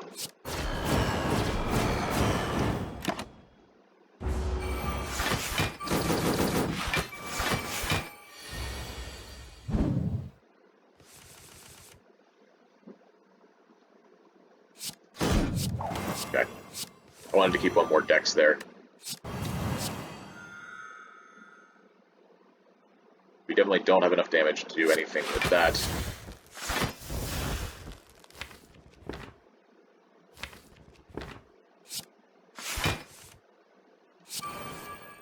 Okay. And our last card, of course, is Suspension. What do I do here?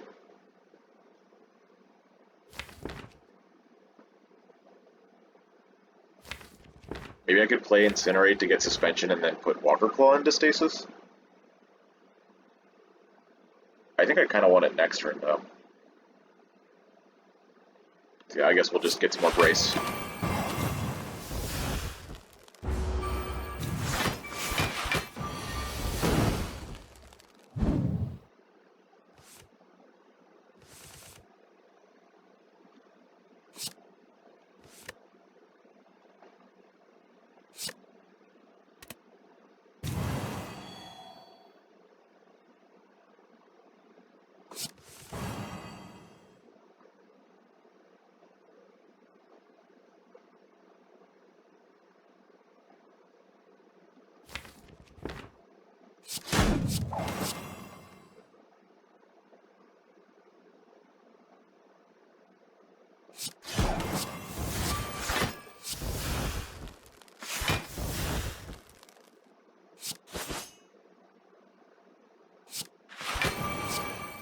Okay.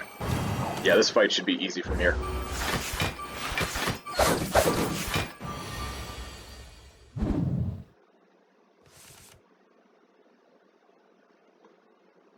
I forget how much HP it has. I don't think this is enough to kill. This full blocks because of our temp HP.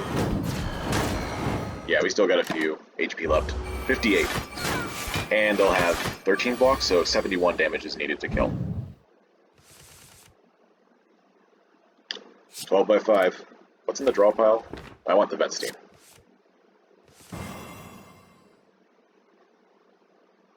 Can I even block this? I guess with Twin Slam I can. I have 3 decks.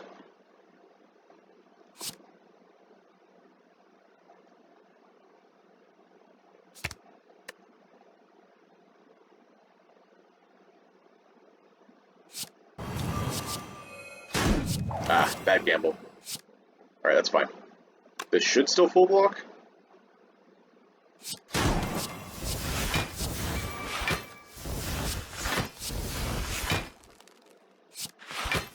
Yep.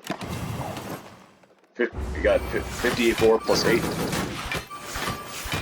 Alright, now it's back to 71 again because of all this block.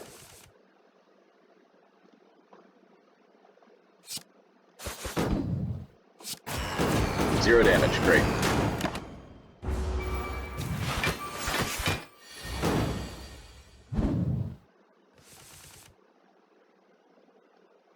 Wow.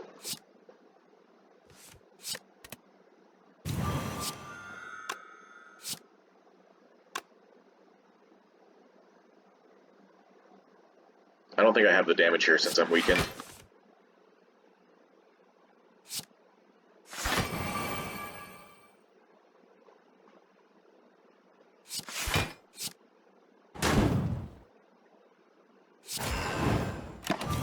$44. Oh, 66. 53? 63.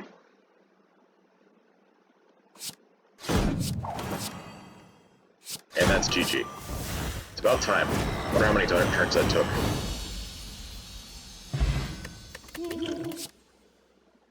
Oh my. Double Stasis Engine is funny. Time Sifter's too slow. This construction form is looking really good. As usual.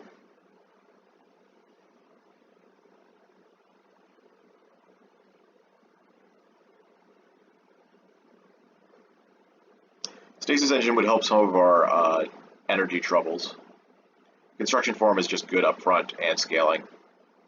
It's so good in so many scenarios. And Stasis Engine has a 2 cost up front that doesn't pay off for a while. Maybe it can, though. Maybe it can.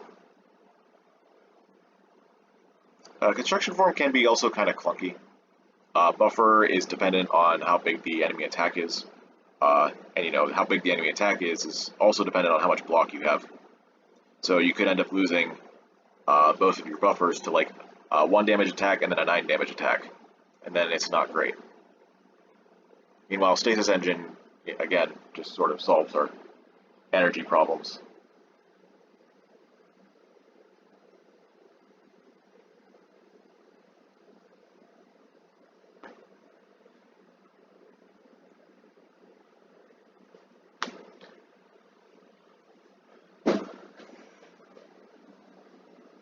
I'm actually inclined to take Stasis Engine here over Construction Form for the reasons I just stated. So let's do it. Let's make a weird decision.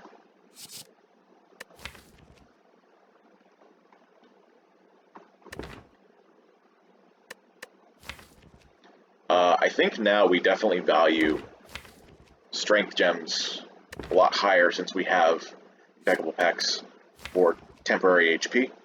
We could absolutely put one in pre-program now. In fact, we could socket it immediately.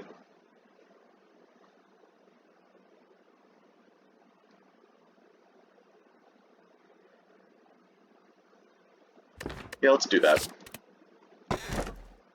Okay. Our 5th energy options are Wanderbots, which is not great with our current plan for Stasis, and Makeshift Battery, which we might be able to deal with. We don't have a Repulsor, and our fights are a little bit slow, but we have a ton of card draw. So having that 5th energy can help a lot, especially on that first draw. Our other option, of course, would be Astrolabe. We would be getting rid of our 3 strikes here, which can be very good. With a deck this big, though, it kind of falls off in terms of usefulness. It still saves us from some bad draws, but we have a lot of setup that we can maybe deal with it anyways. I think we want this 5th energy. I'm a little bit nervous about those slimes over time. I think we'll be okay, though. And our worst fears come true. Hermit is our Act Boss. So now we will have to deal with extra curses in Act 4 and all the slimes. Ooh. Okay, so we gotta make a game plan here.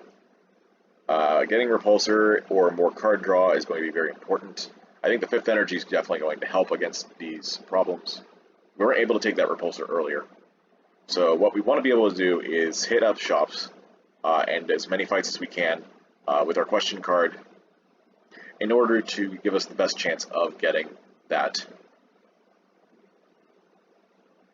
that card. Shops especially are good because they have a guaranteed power slot with a very good chance of being an uncommon card, which of course Repulsor is. Our shops are starting here and go down to here. This path on the going from here to the right, though, is pretty crazy. With no shops, though, I think that's a no-go. I think this route is perfect. In fact, we completely miss out on all question marks, which I think is fine, even though we took Tiny Chest. You know, we didn't really have a choice there. I guess if I really am scared of taking this elite, I could go here. And then, like, where else would I get a question mark, though? Nowhere else. Unless I, like, started here. But then that would give me 2 immediately. And I would miss out on this shop. Alright, well, looks like Tiny Chest is going to be useless. That's going in immediately. I'm going to break this key. I'm going to also get the red key, I think, right? Going this way. We do get 2 more campfires guaranteed. So maybe I can wait. Which means that I can upgrade immediately. That upgrade would probably go into overload. But maybe it's not needed. Maybe Stasis Engine is the one to go for.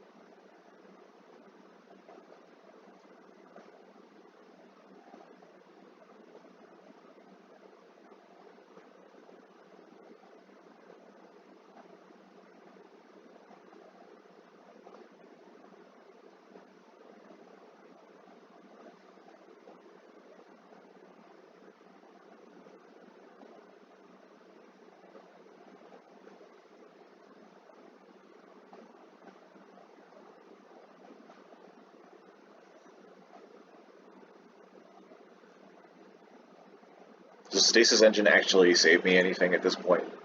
I don't know. It might save me from a bad draw if I get it into play early. We have good potions to save us in case like our turn 1 is bad as well.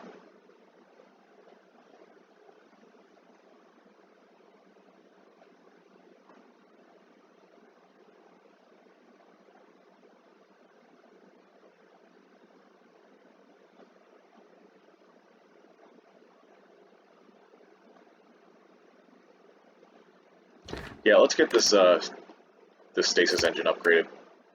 Or actually, since we have 2, do we even need to?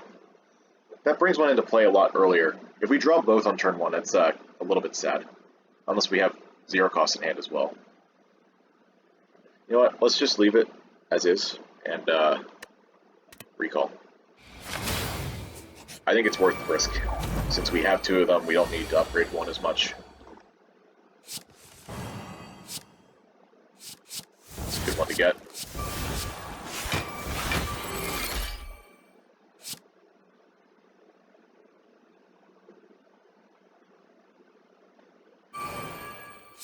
Go into defensive for multiple turns, why not?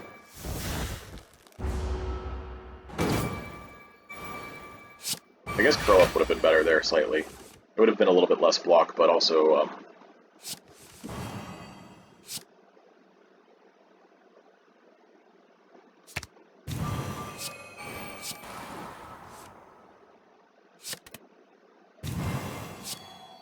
would have been less block, but it would have had a chance to put a good card into stasis. Right, I have Orb Slam here. I just drew my big damage card. That's fine, I guess. If I get multi-beam next turn, I'm solid. Even if not, I have this.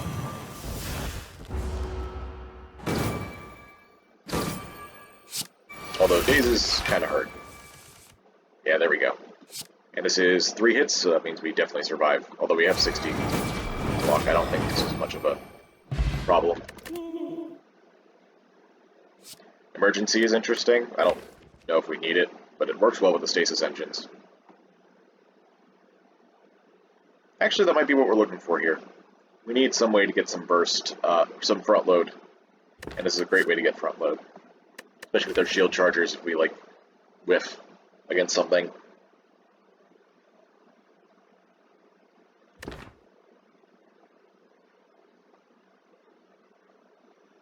I'm not 100% sold on it.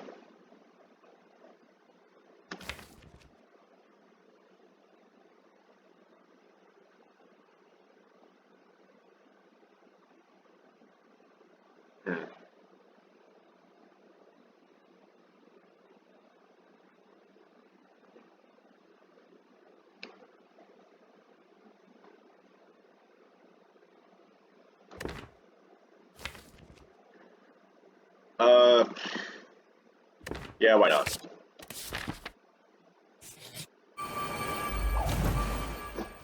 Still definitely looking for a repulsor more than anything else, though. This we just kind of have to use, I think. Maybe we get multi-beam? No.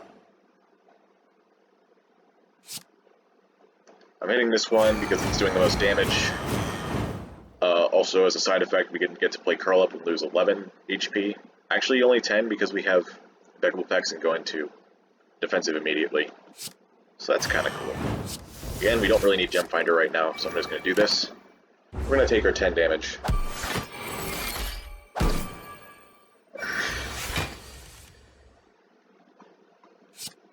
Great use of emergency right there. Okay.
Hoping for some damage this turn.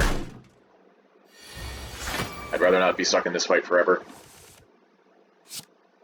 Looks like I'm going to be stuck in this fight forever.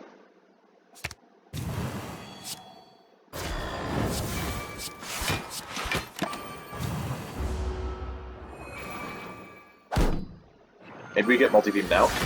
That'd be cool.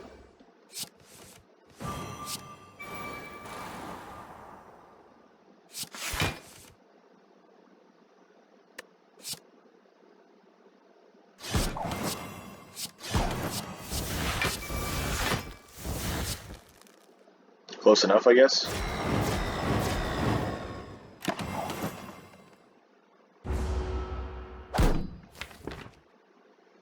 Okay.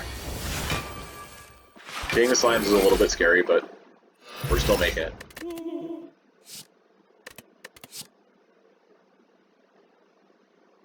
Another suspension, huh? Could upgrade it. Could grab the ruby that just came with it. Could grab another resilient plate. Another resilient plate doesn't sound like a bad idea. Maybe a little bit too much setup. But it does increase our odds of hitting one of our temp buffs here.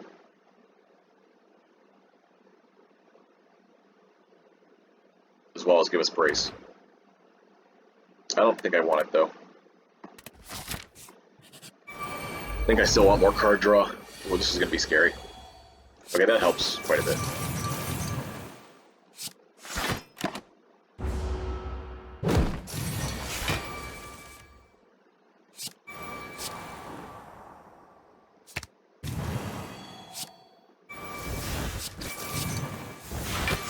Emergency clutching it out and saving the day.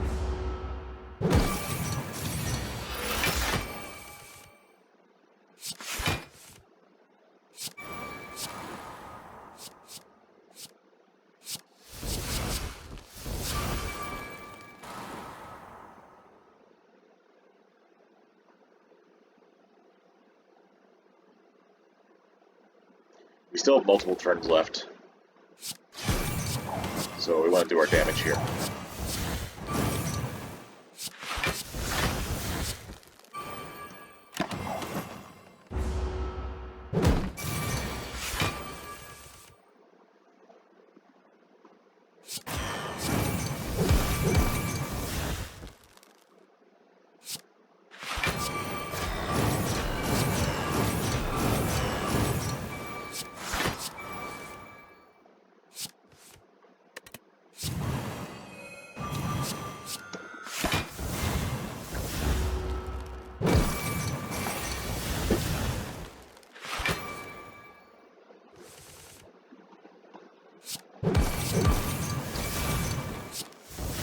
Not what I meant to play there, but that's okay.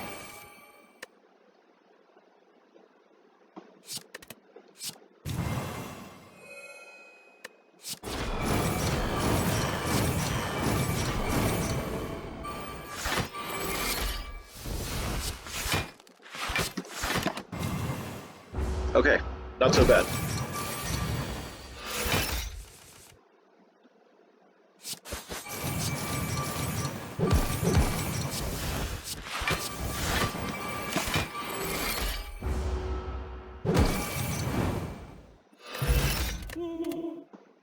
You know, I feel like these stasis engines aren't actually proccing as often as I was hoping them to. Time capacitor could help with that. The more stuff we get into stasis, the more stuff comes out at zero cost. We have Sentry Blast, 2 shield chargers, got suspension and curl up, charge core, pre-program. Okay, I think we could use it if we wanted.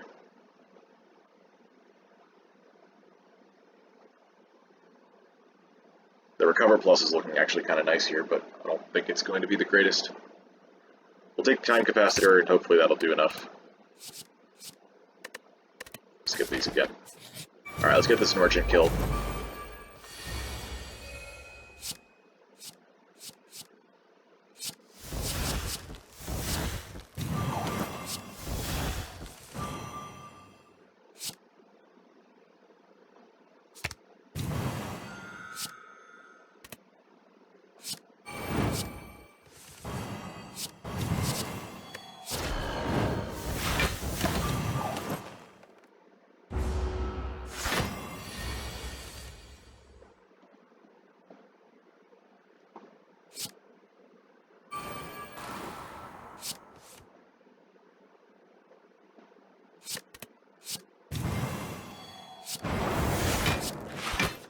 Okay.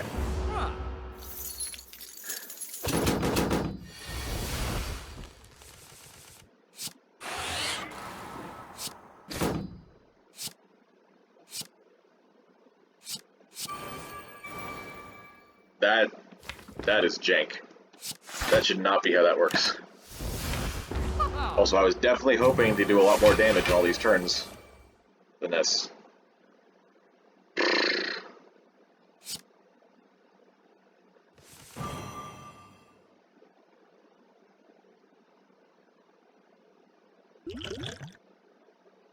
Yeah, I'm doing this.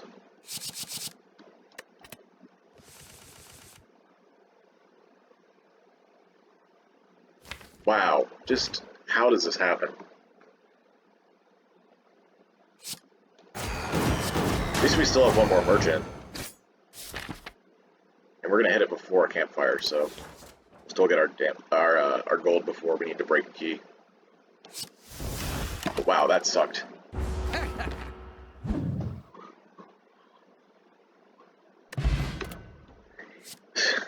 Construction form is back. Hi, how are you doing? Man, if only I had taken the other one. The second stasis engine is not doing so hot. I'll be real.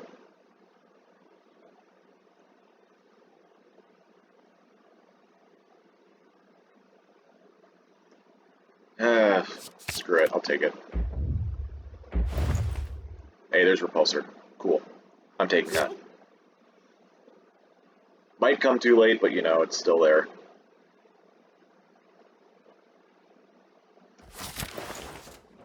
I don't think any of these potions help me. Maybe the Vuln potion will? Alright. Yep, there it is. Reptimancer.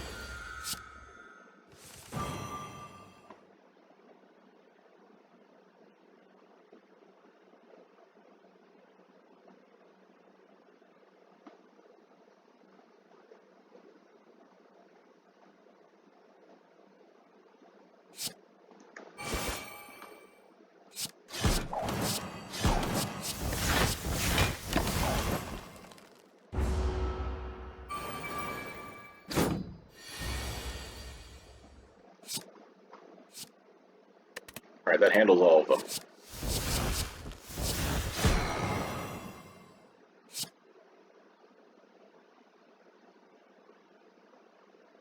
Oh, right, there was also a multi-beam here.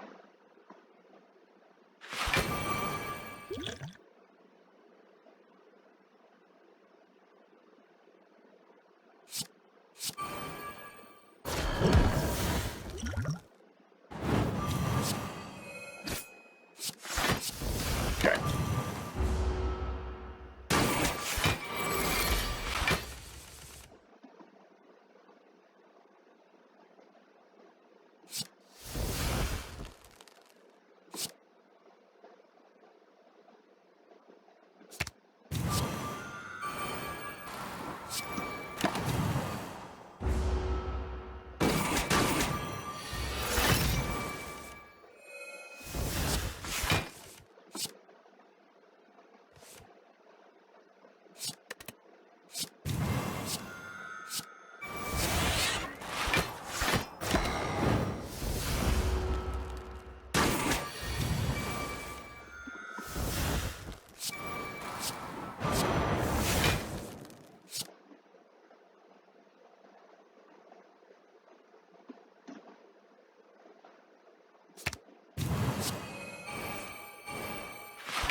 I'm definitely worried for the future of this run.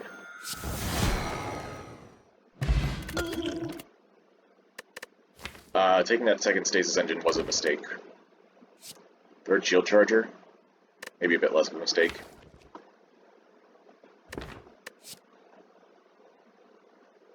Yeah. The deck this big, definitely. Those are big, though. Like, really, really good. Can't break the key. Sad.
It's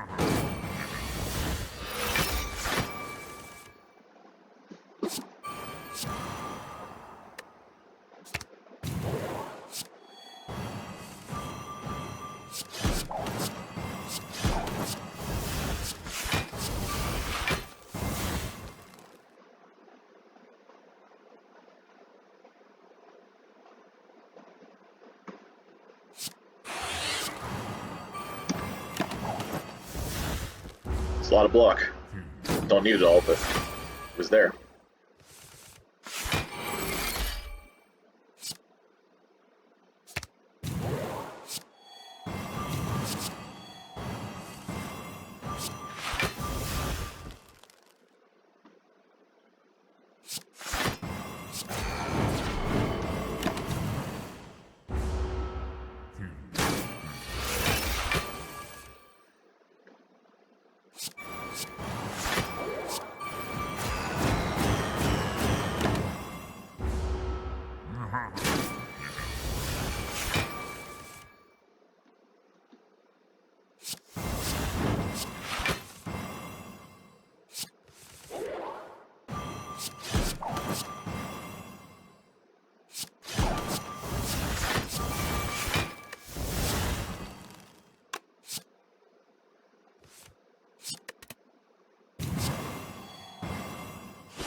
Okay, 0 damage.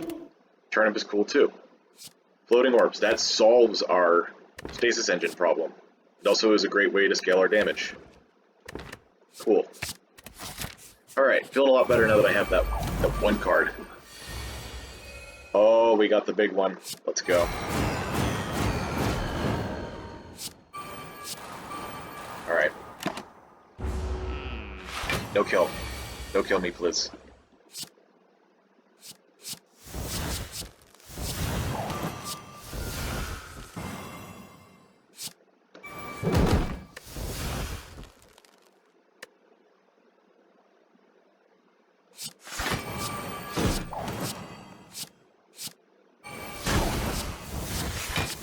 Okay, and we have just enough damage to kill.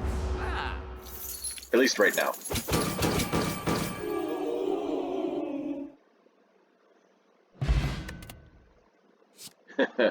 Future plans plus, huh?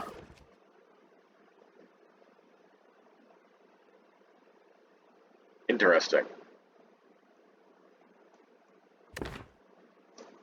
With time capacitor, that gets a lot more interesting, for sure.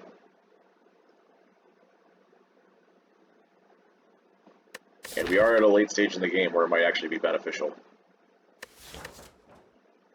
The only problem is that if we go to elites, that we're going to have to deal with a, probably have to deal with a Reptomancer. I think it's a 75% chance at this point, so that slows us down. Being able to kill the daggers is kind of important.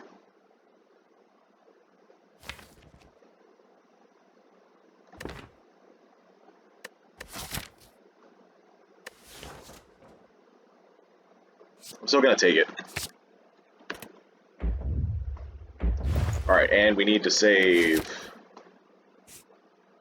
70 gold if I want to take both of these. Strange spoon, huh? That's interesting. Probably not with floating orbs, right?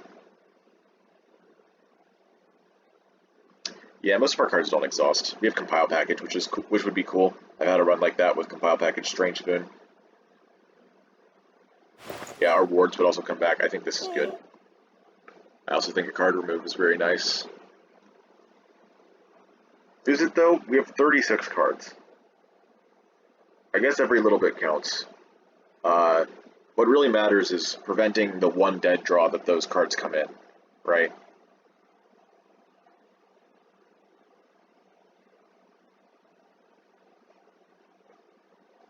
You could buy a Violence. That actually seems reasonable.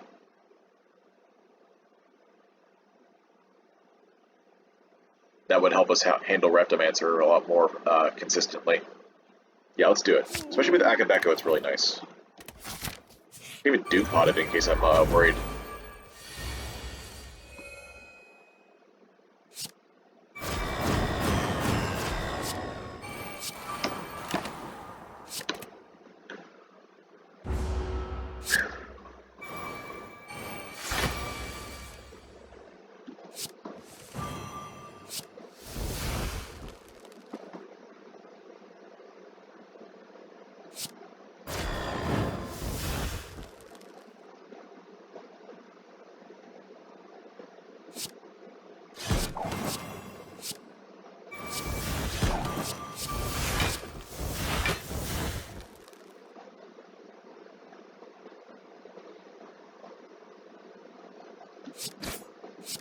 Alright.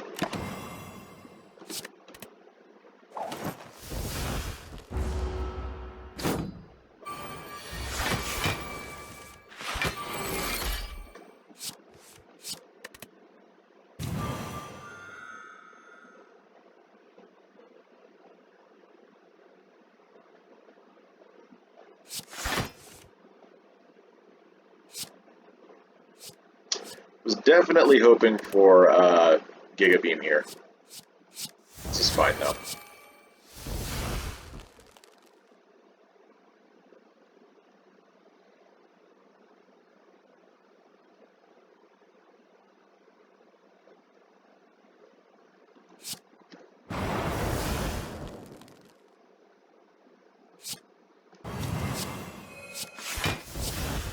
I think this is fine. Yes.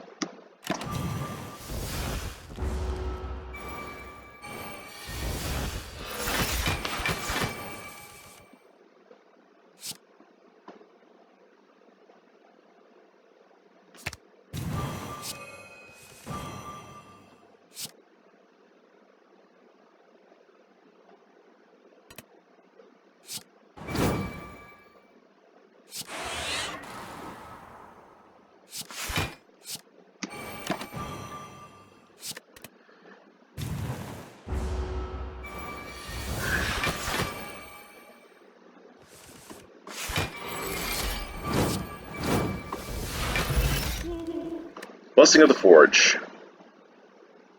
We have a lot of good upgrades. I don't think it's as good as this Bone Pod, though. Hey, there's Pre-Program Plus. I will take that. Been waiting for it all game. Now we got an upgraded one. Definitely paid off.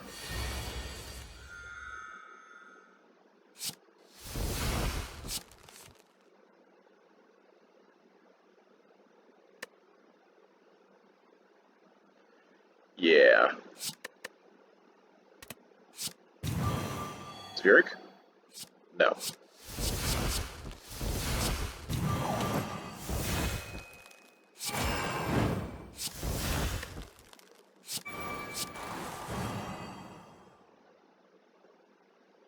was hoping for a little bit more block than that. But we still full block. This goes in.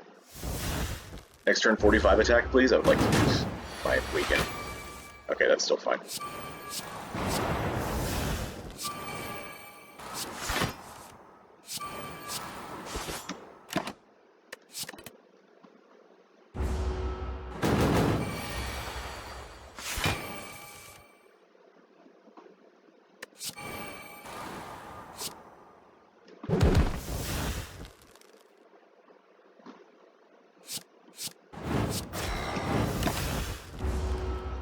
Had to play the shield charger so that our stasis slots wouldn't fill up.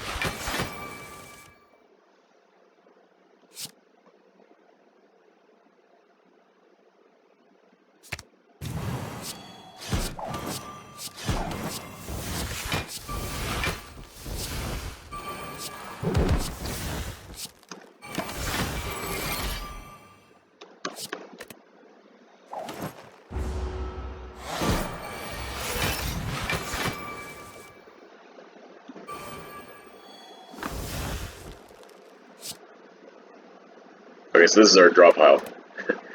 Not much else we can do like that. So we're drawing Burn, Walker Claw, Charge Core, Twin Slam. They're not vulnerable. They're not intangible, so this is good.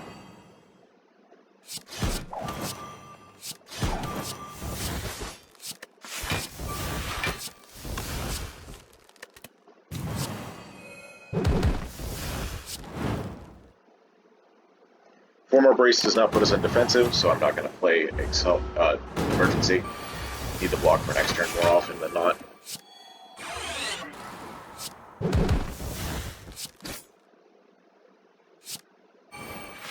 Okay, I guess I'm playing that.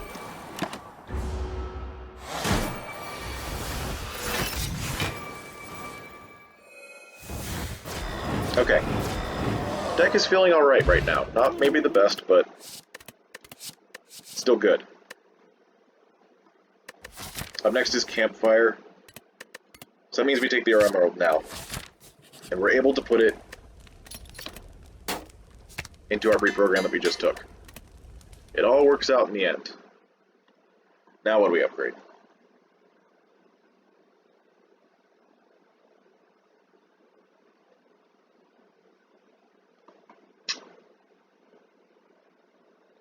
Upgrading stuff to be zero cost is great for Stasis Engine, so Gem Finder or Floating Orbs would be good ideas.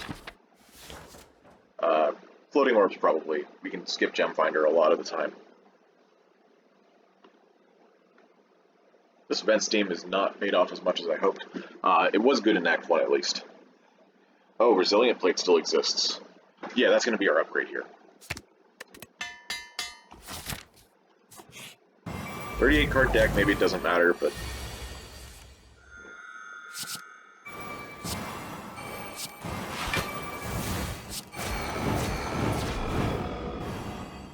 Do we need Shield Charger in now? It helps us go into defensive by the time the big attacks come. Even though we don't really need the 10 block every turn as much, I think it's still worth doing. Did we already draw Resilient Plate? No, we didn't.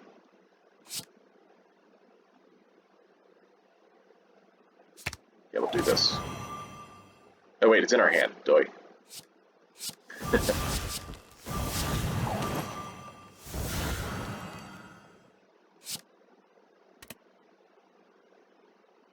Might as well get some thorns too, huh? Get Gem Finder out of there. Do Time Capacitor. Play this. This. We still have both of our Stasis Engines in the draw pile.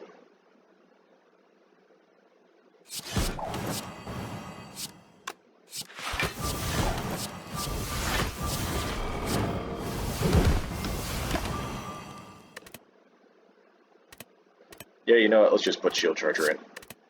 We're gonna kill this guy pretty fast, I think. As long as we draw back to our damage cards.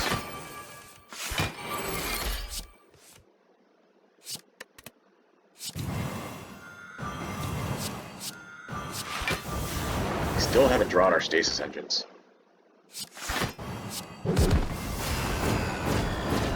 Yeah, look at that damage.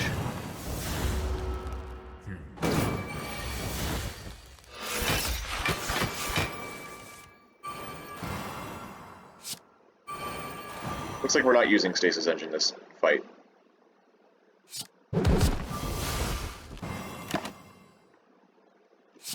Might as well get rid of it so that we don't redraw it on this reshuffle.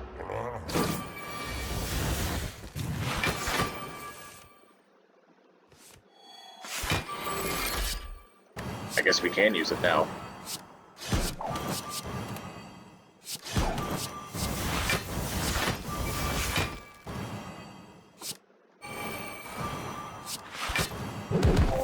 Okay.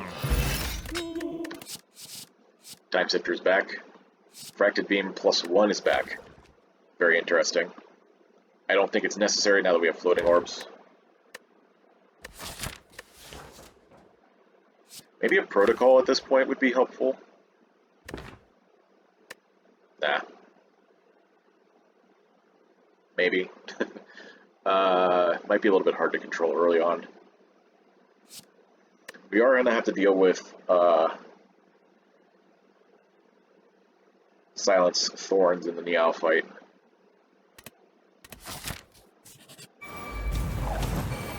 Can we get one more Repulsor? If so, that'd be awesome.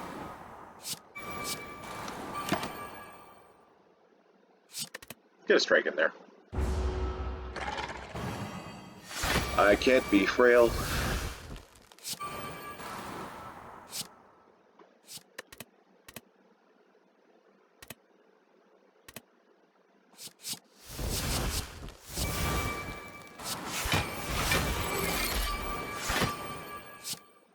Time Capacitor? Yeah. More damage, please.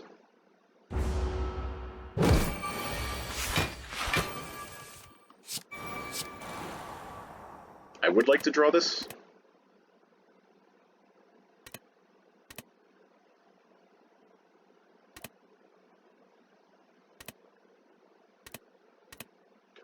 I draw 2 here.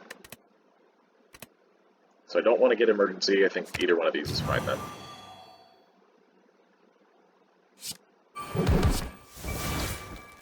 Oh, right, I had Akabeko. I guess I still had to attack at some point.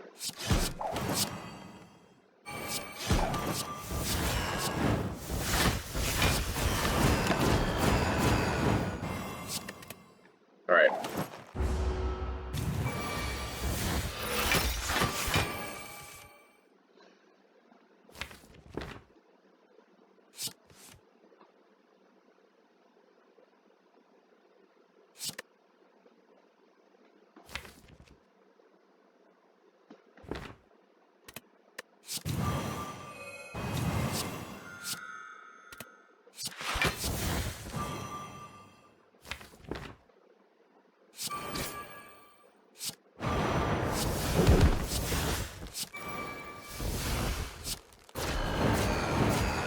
Might as well. Pizzazz Potion. Not necessary at this point, I don't think. And we're going to skip these. Alright.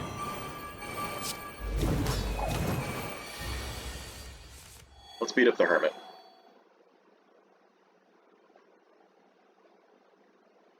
If I play Construction Form, I lose both of them immediately. Like, literally not even defend can save it. I can Future Plant it, I guess.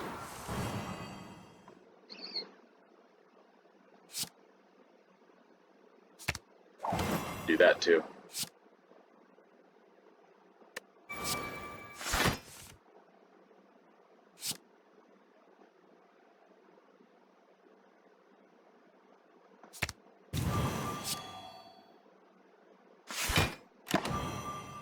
I think we only need one shield charger at a time here.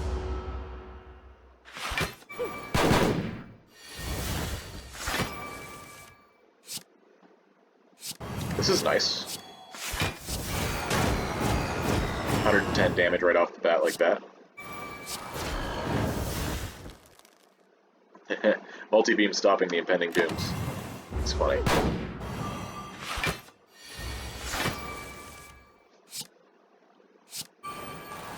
I can proc this immediately. Do I want extra card draw right now? Yeah, this only does what? 7 times 3? Okay.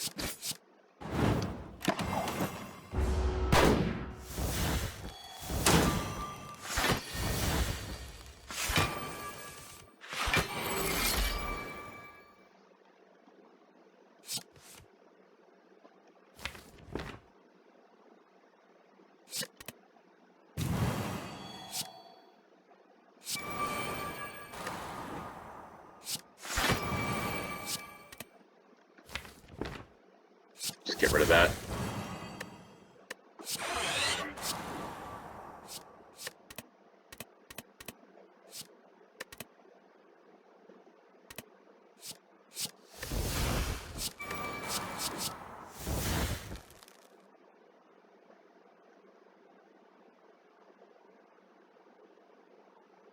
This is 19, and this is 13, so we have enough block already.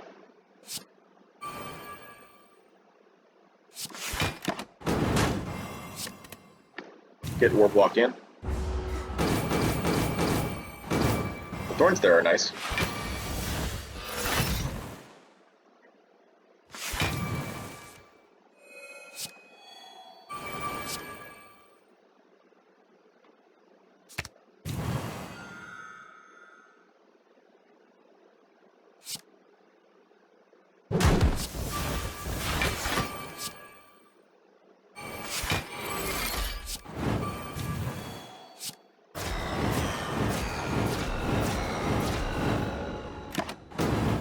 Get destroyed.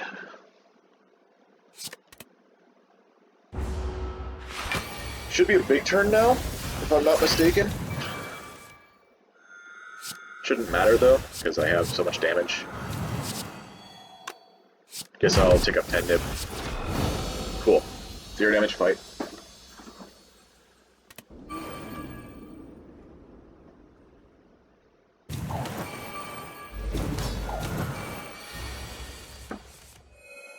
Well, this is a turn 1 hand.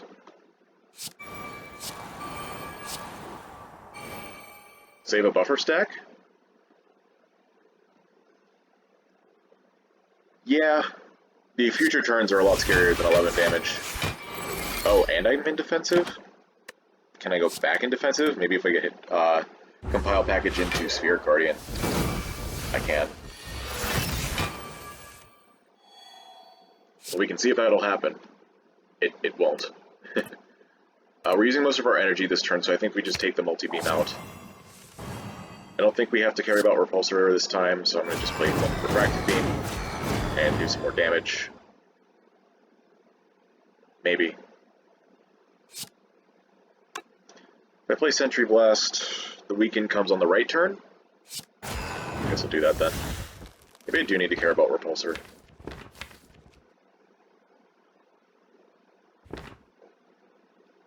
Yeah, sure, we'll take it. We still have a lot of strength scaling ahead of us.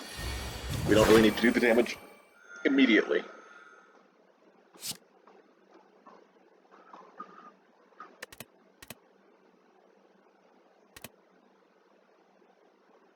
Next turn I would like to be able to defend. I'll put Stasis Engine in. We still have both in the draw pile, and I don't see any way to play 0 cost next turn, so we'll just get rid of this again. We are using a buffer this turn, so no need to play the defend. I'm going to take up Pen Nib.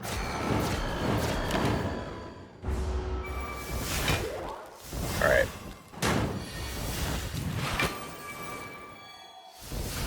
Okay, so we actually need to block for 19, because we are going to be vulnerable. It's important to remember. Looks like Piercing Hide is a great way to do that. Play Overload first. Vent Steam does nothing here. Do we have another... We don't have a way to go into defensive. Unless we get something from Compile Package. I guess I could have played Stasis Engine there, I guess I still can.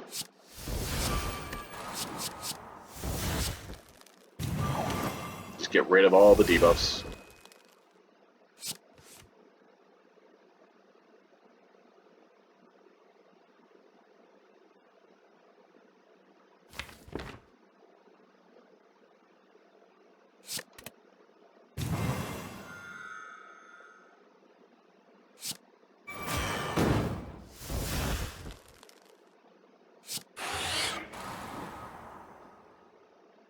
I have so much dex right now that I can just play the Vent Steam instead, but that looks better. And then this turn, hopefully we'll be able to we'll block at least one of the hits, so we can block the other with buffer. Yeah, we'll be able to do that easily. Violence, huh? Sure. Okay. That's good. Use the Sentry Wave now.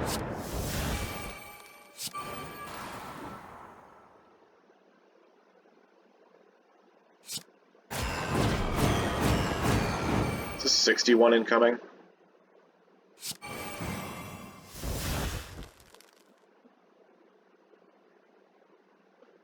I have 44, plus 16 is 60.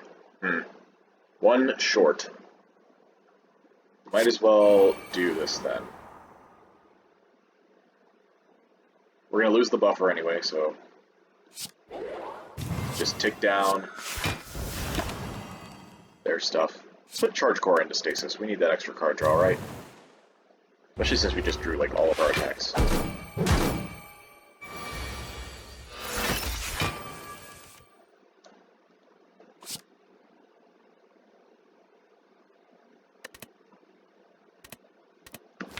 I kind of want all these, so I'll just get rid of the slime, I guess. Yeah, there's another slime in the draw pile. This is 170 damage. That's cool.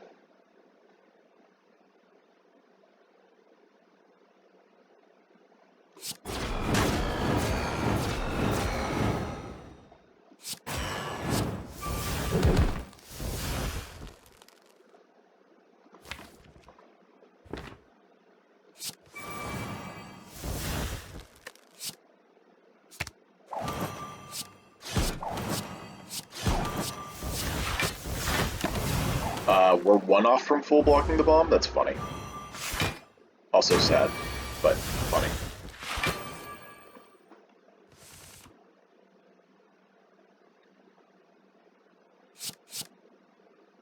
Okay, we don't have an attack small enough to take up Pen Nib, so just got to do that. Okay, full health going into Act 4, I think. I think I should heal 1 here. Maybe I don't because of how rounding works.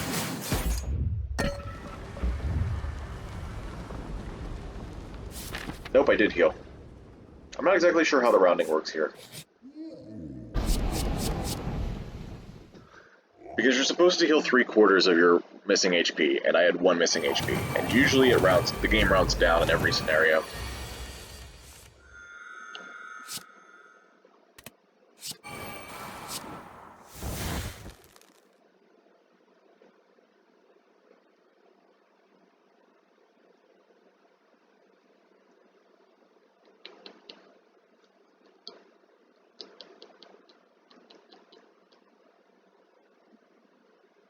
This would be 95 damage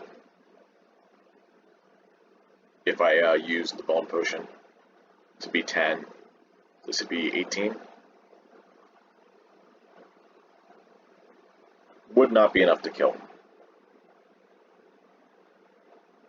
Maybe if I hadn't played Stasis Engine, I could have used Overload to draw more attack cards. I think now I have to use the energy more wisely. Okay. Let's not deal with the Haunted, maybe? Maybe it doesn't matter. Let's get rid of Gemfinder then. Okay. So this is a block card, this is a block card, this is a block card. Got 45 incoming, jeez. Oh, this is a block card as well.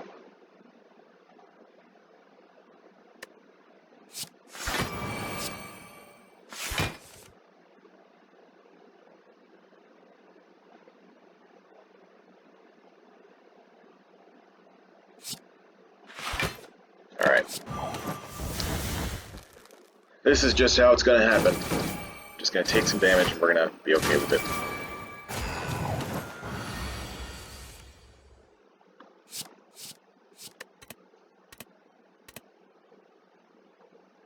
Bronze package puts us in defensive.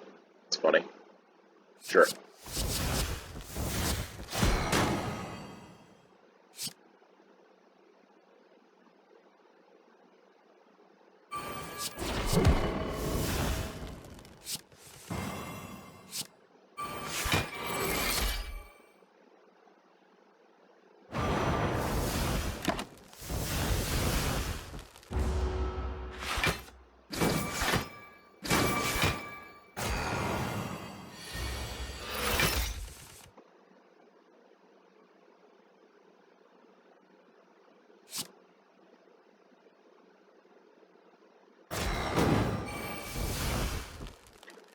Was hoping for a little bit more of a favorable roll there.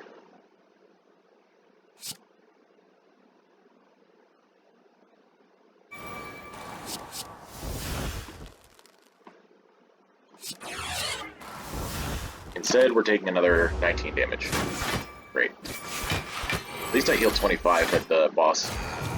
So I don't think I'll need to rest unless I get like a really bad turn. Reprogram. Oh, multi-beam's here? Cool.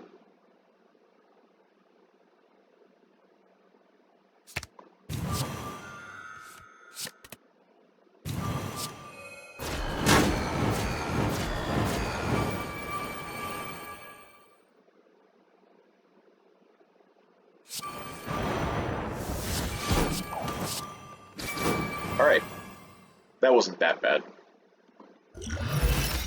Shuriken? That's funny too. Hey, another gem finder. That's just what I needed.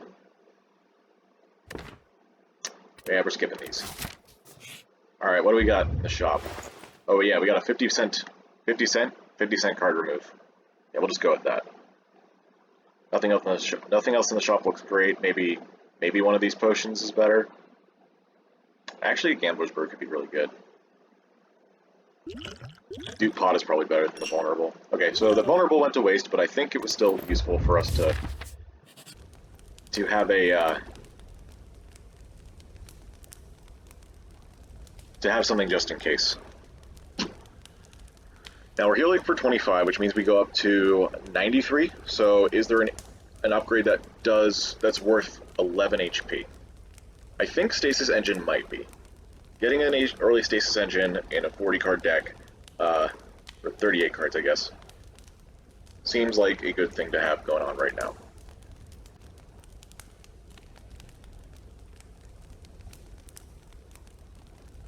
Alright. Let's do this. We got one Repulsor. Repulsor's gonna have to put in a lot of work.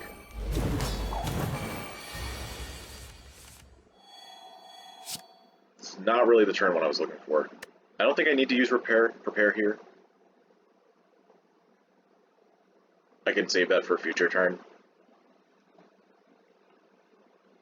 So let's just use this immediately. Let's get to our setup cards. Oh my. That's setup. I don't really think I want to use them, but... Whoa. Okay. Spheric? That's actually pretty big. We could double play any of these. With, Dupe Potion. Getting 2 Spheric Shields into the discard is really nice.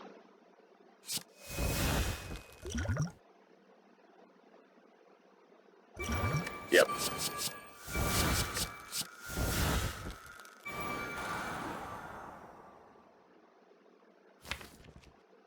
Let's get the tax out of the draw pile, maybe? Nah, Twin Slam's still there. It would be literally Sentry Blast, Twin Slam Strike. Yeah, okay. Let's get Sentry Blast into play.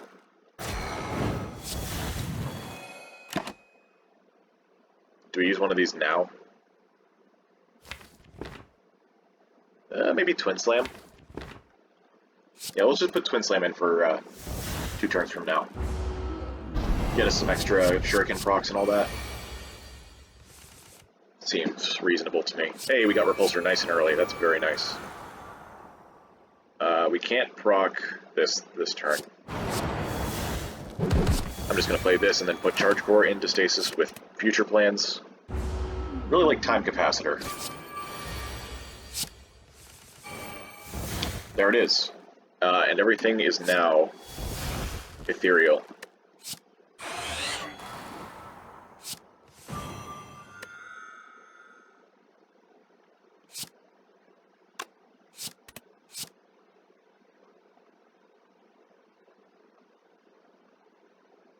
We just want this out of the draw.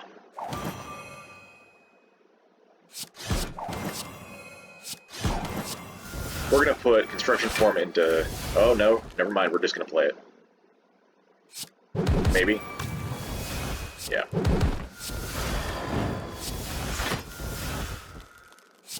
Yeah, we're just gonna play this.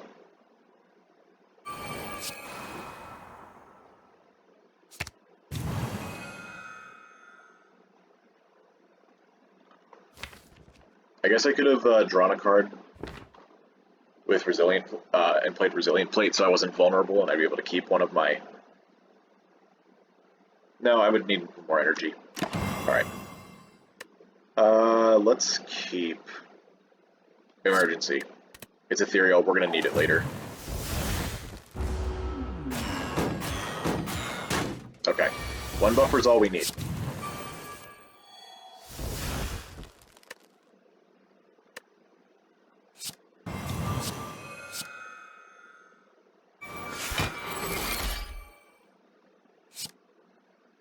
Reshuffle without the curses.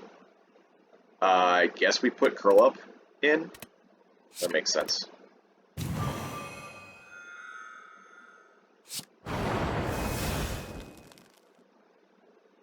I think we want a Stasis Emergency again. That's interesting. Not like we can use it though.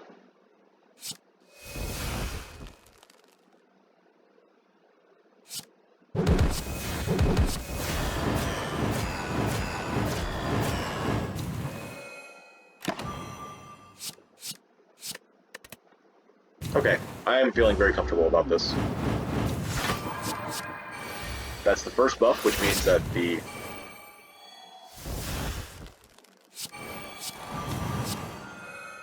Divinity turn is 3 turns from now.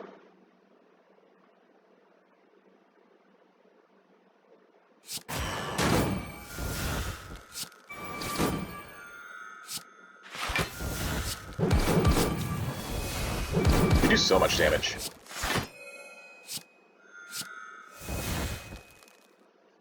I don't want to play any more cards. Well, I guess I can play Emergency, then Curl Up. And then both of those would go into stasis. That's reasonable. Okay.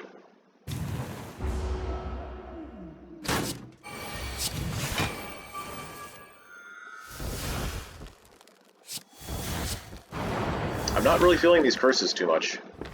Or the slimes, to be honest.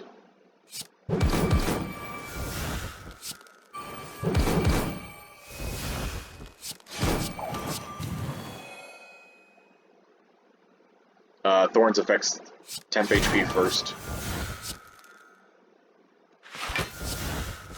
This is exactly 27, which is perfect. Never mind, I played an attack.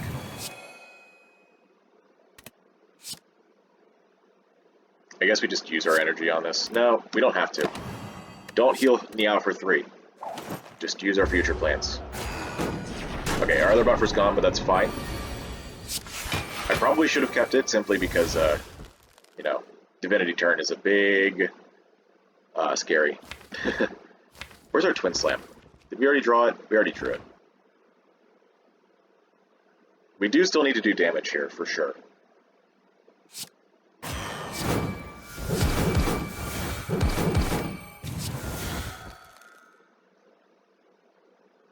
Spheric Shield will help a lot.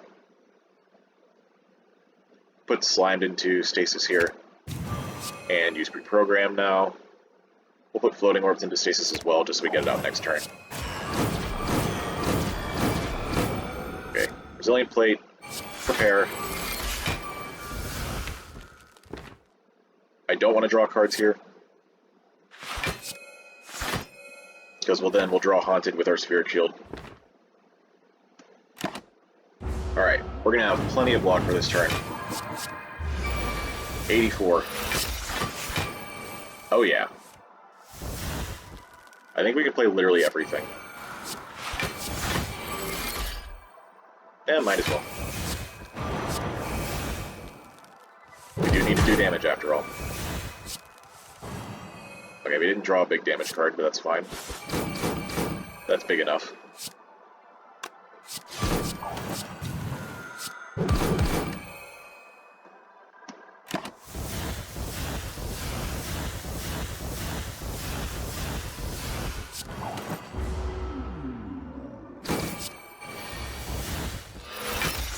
And that is it.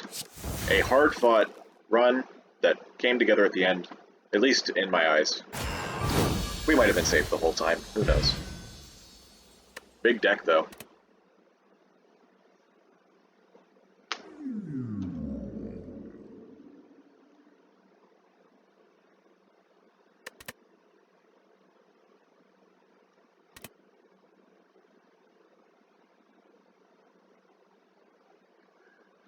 Now we just gotta wait for this not to crash. Oh, we got lucky today.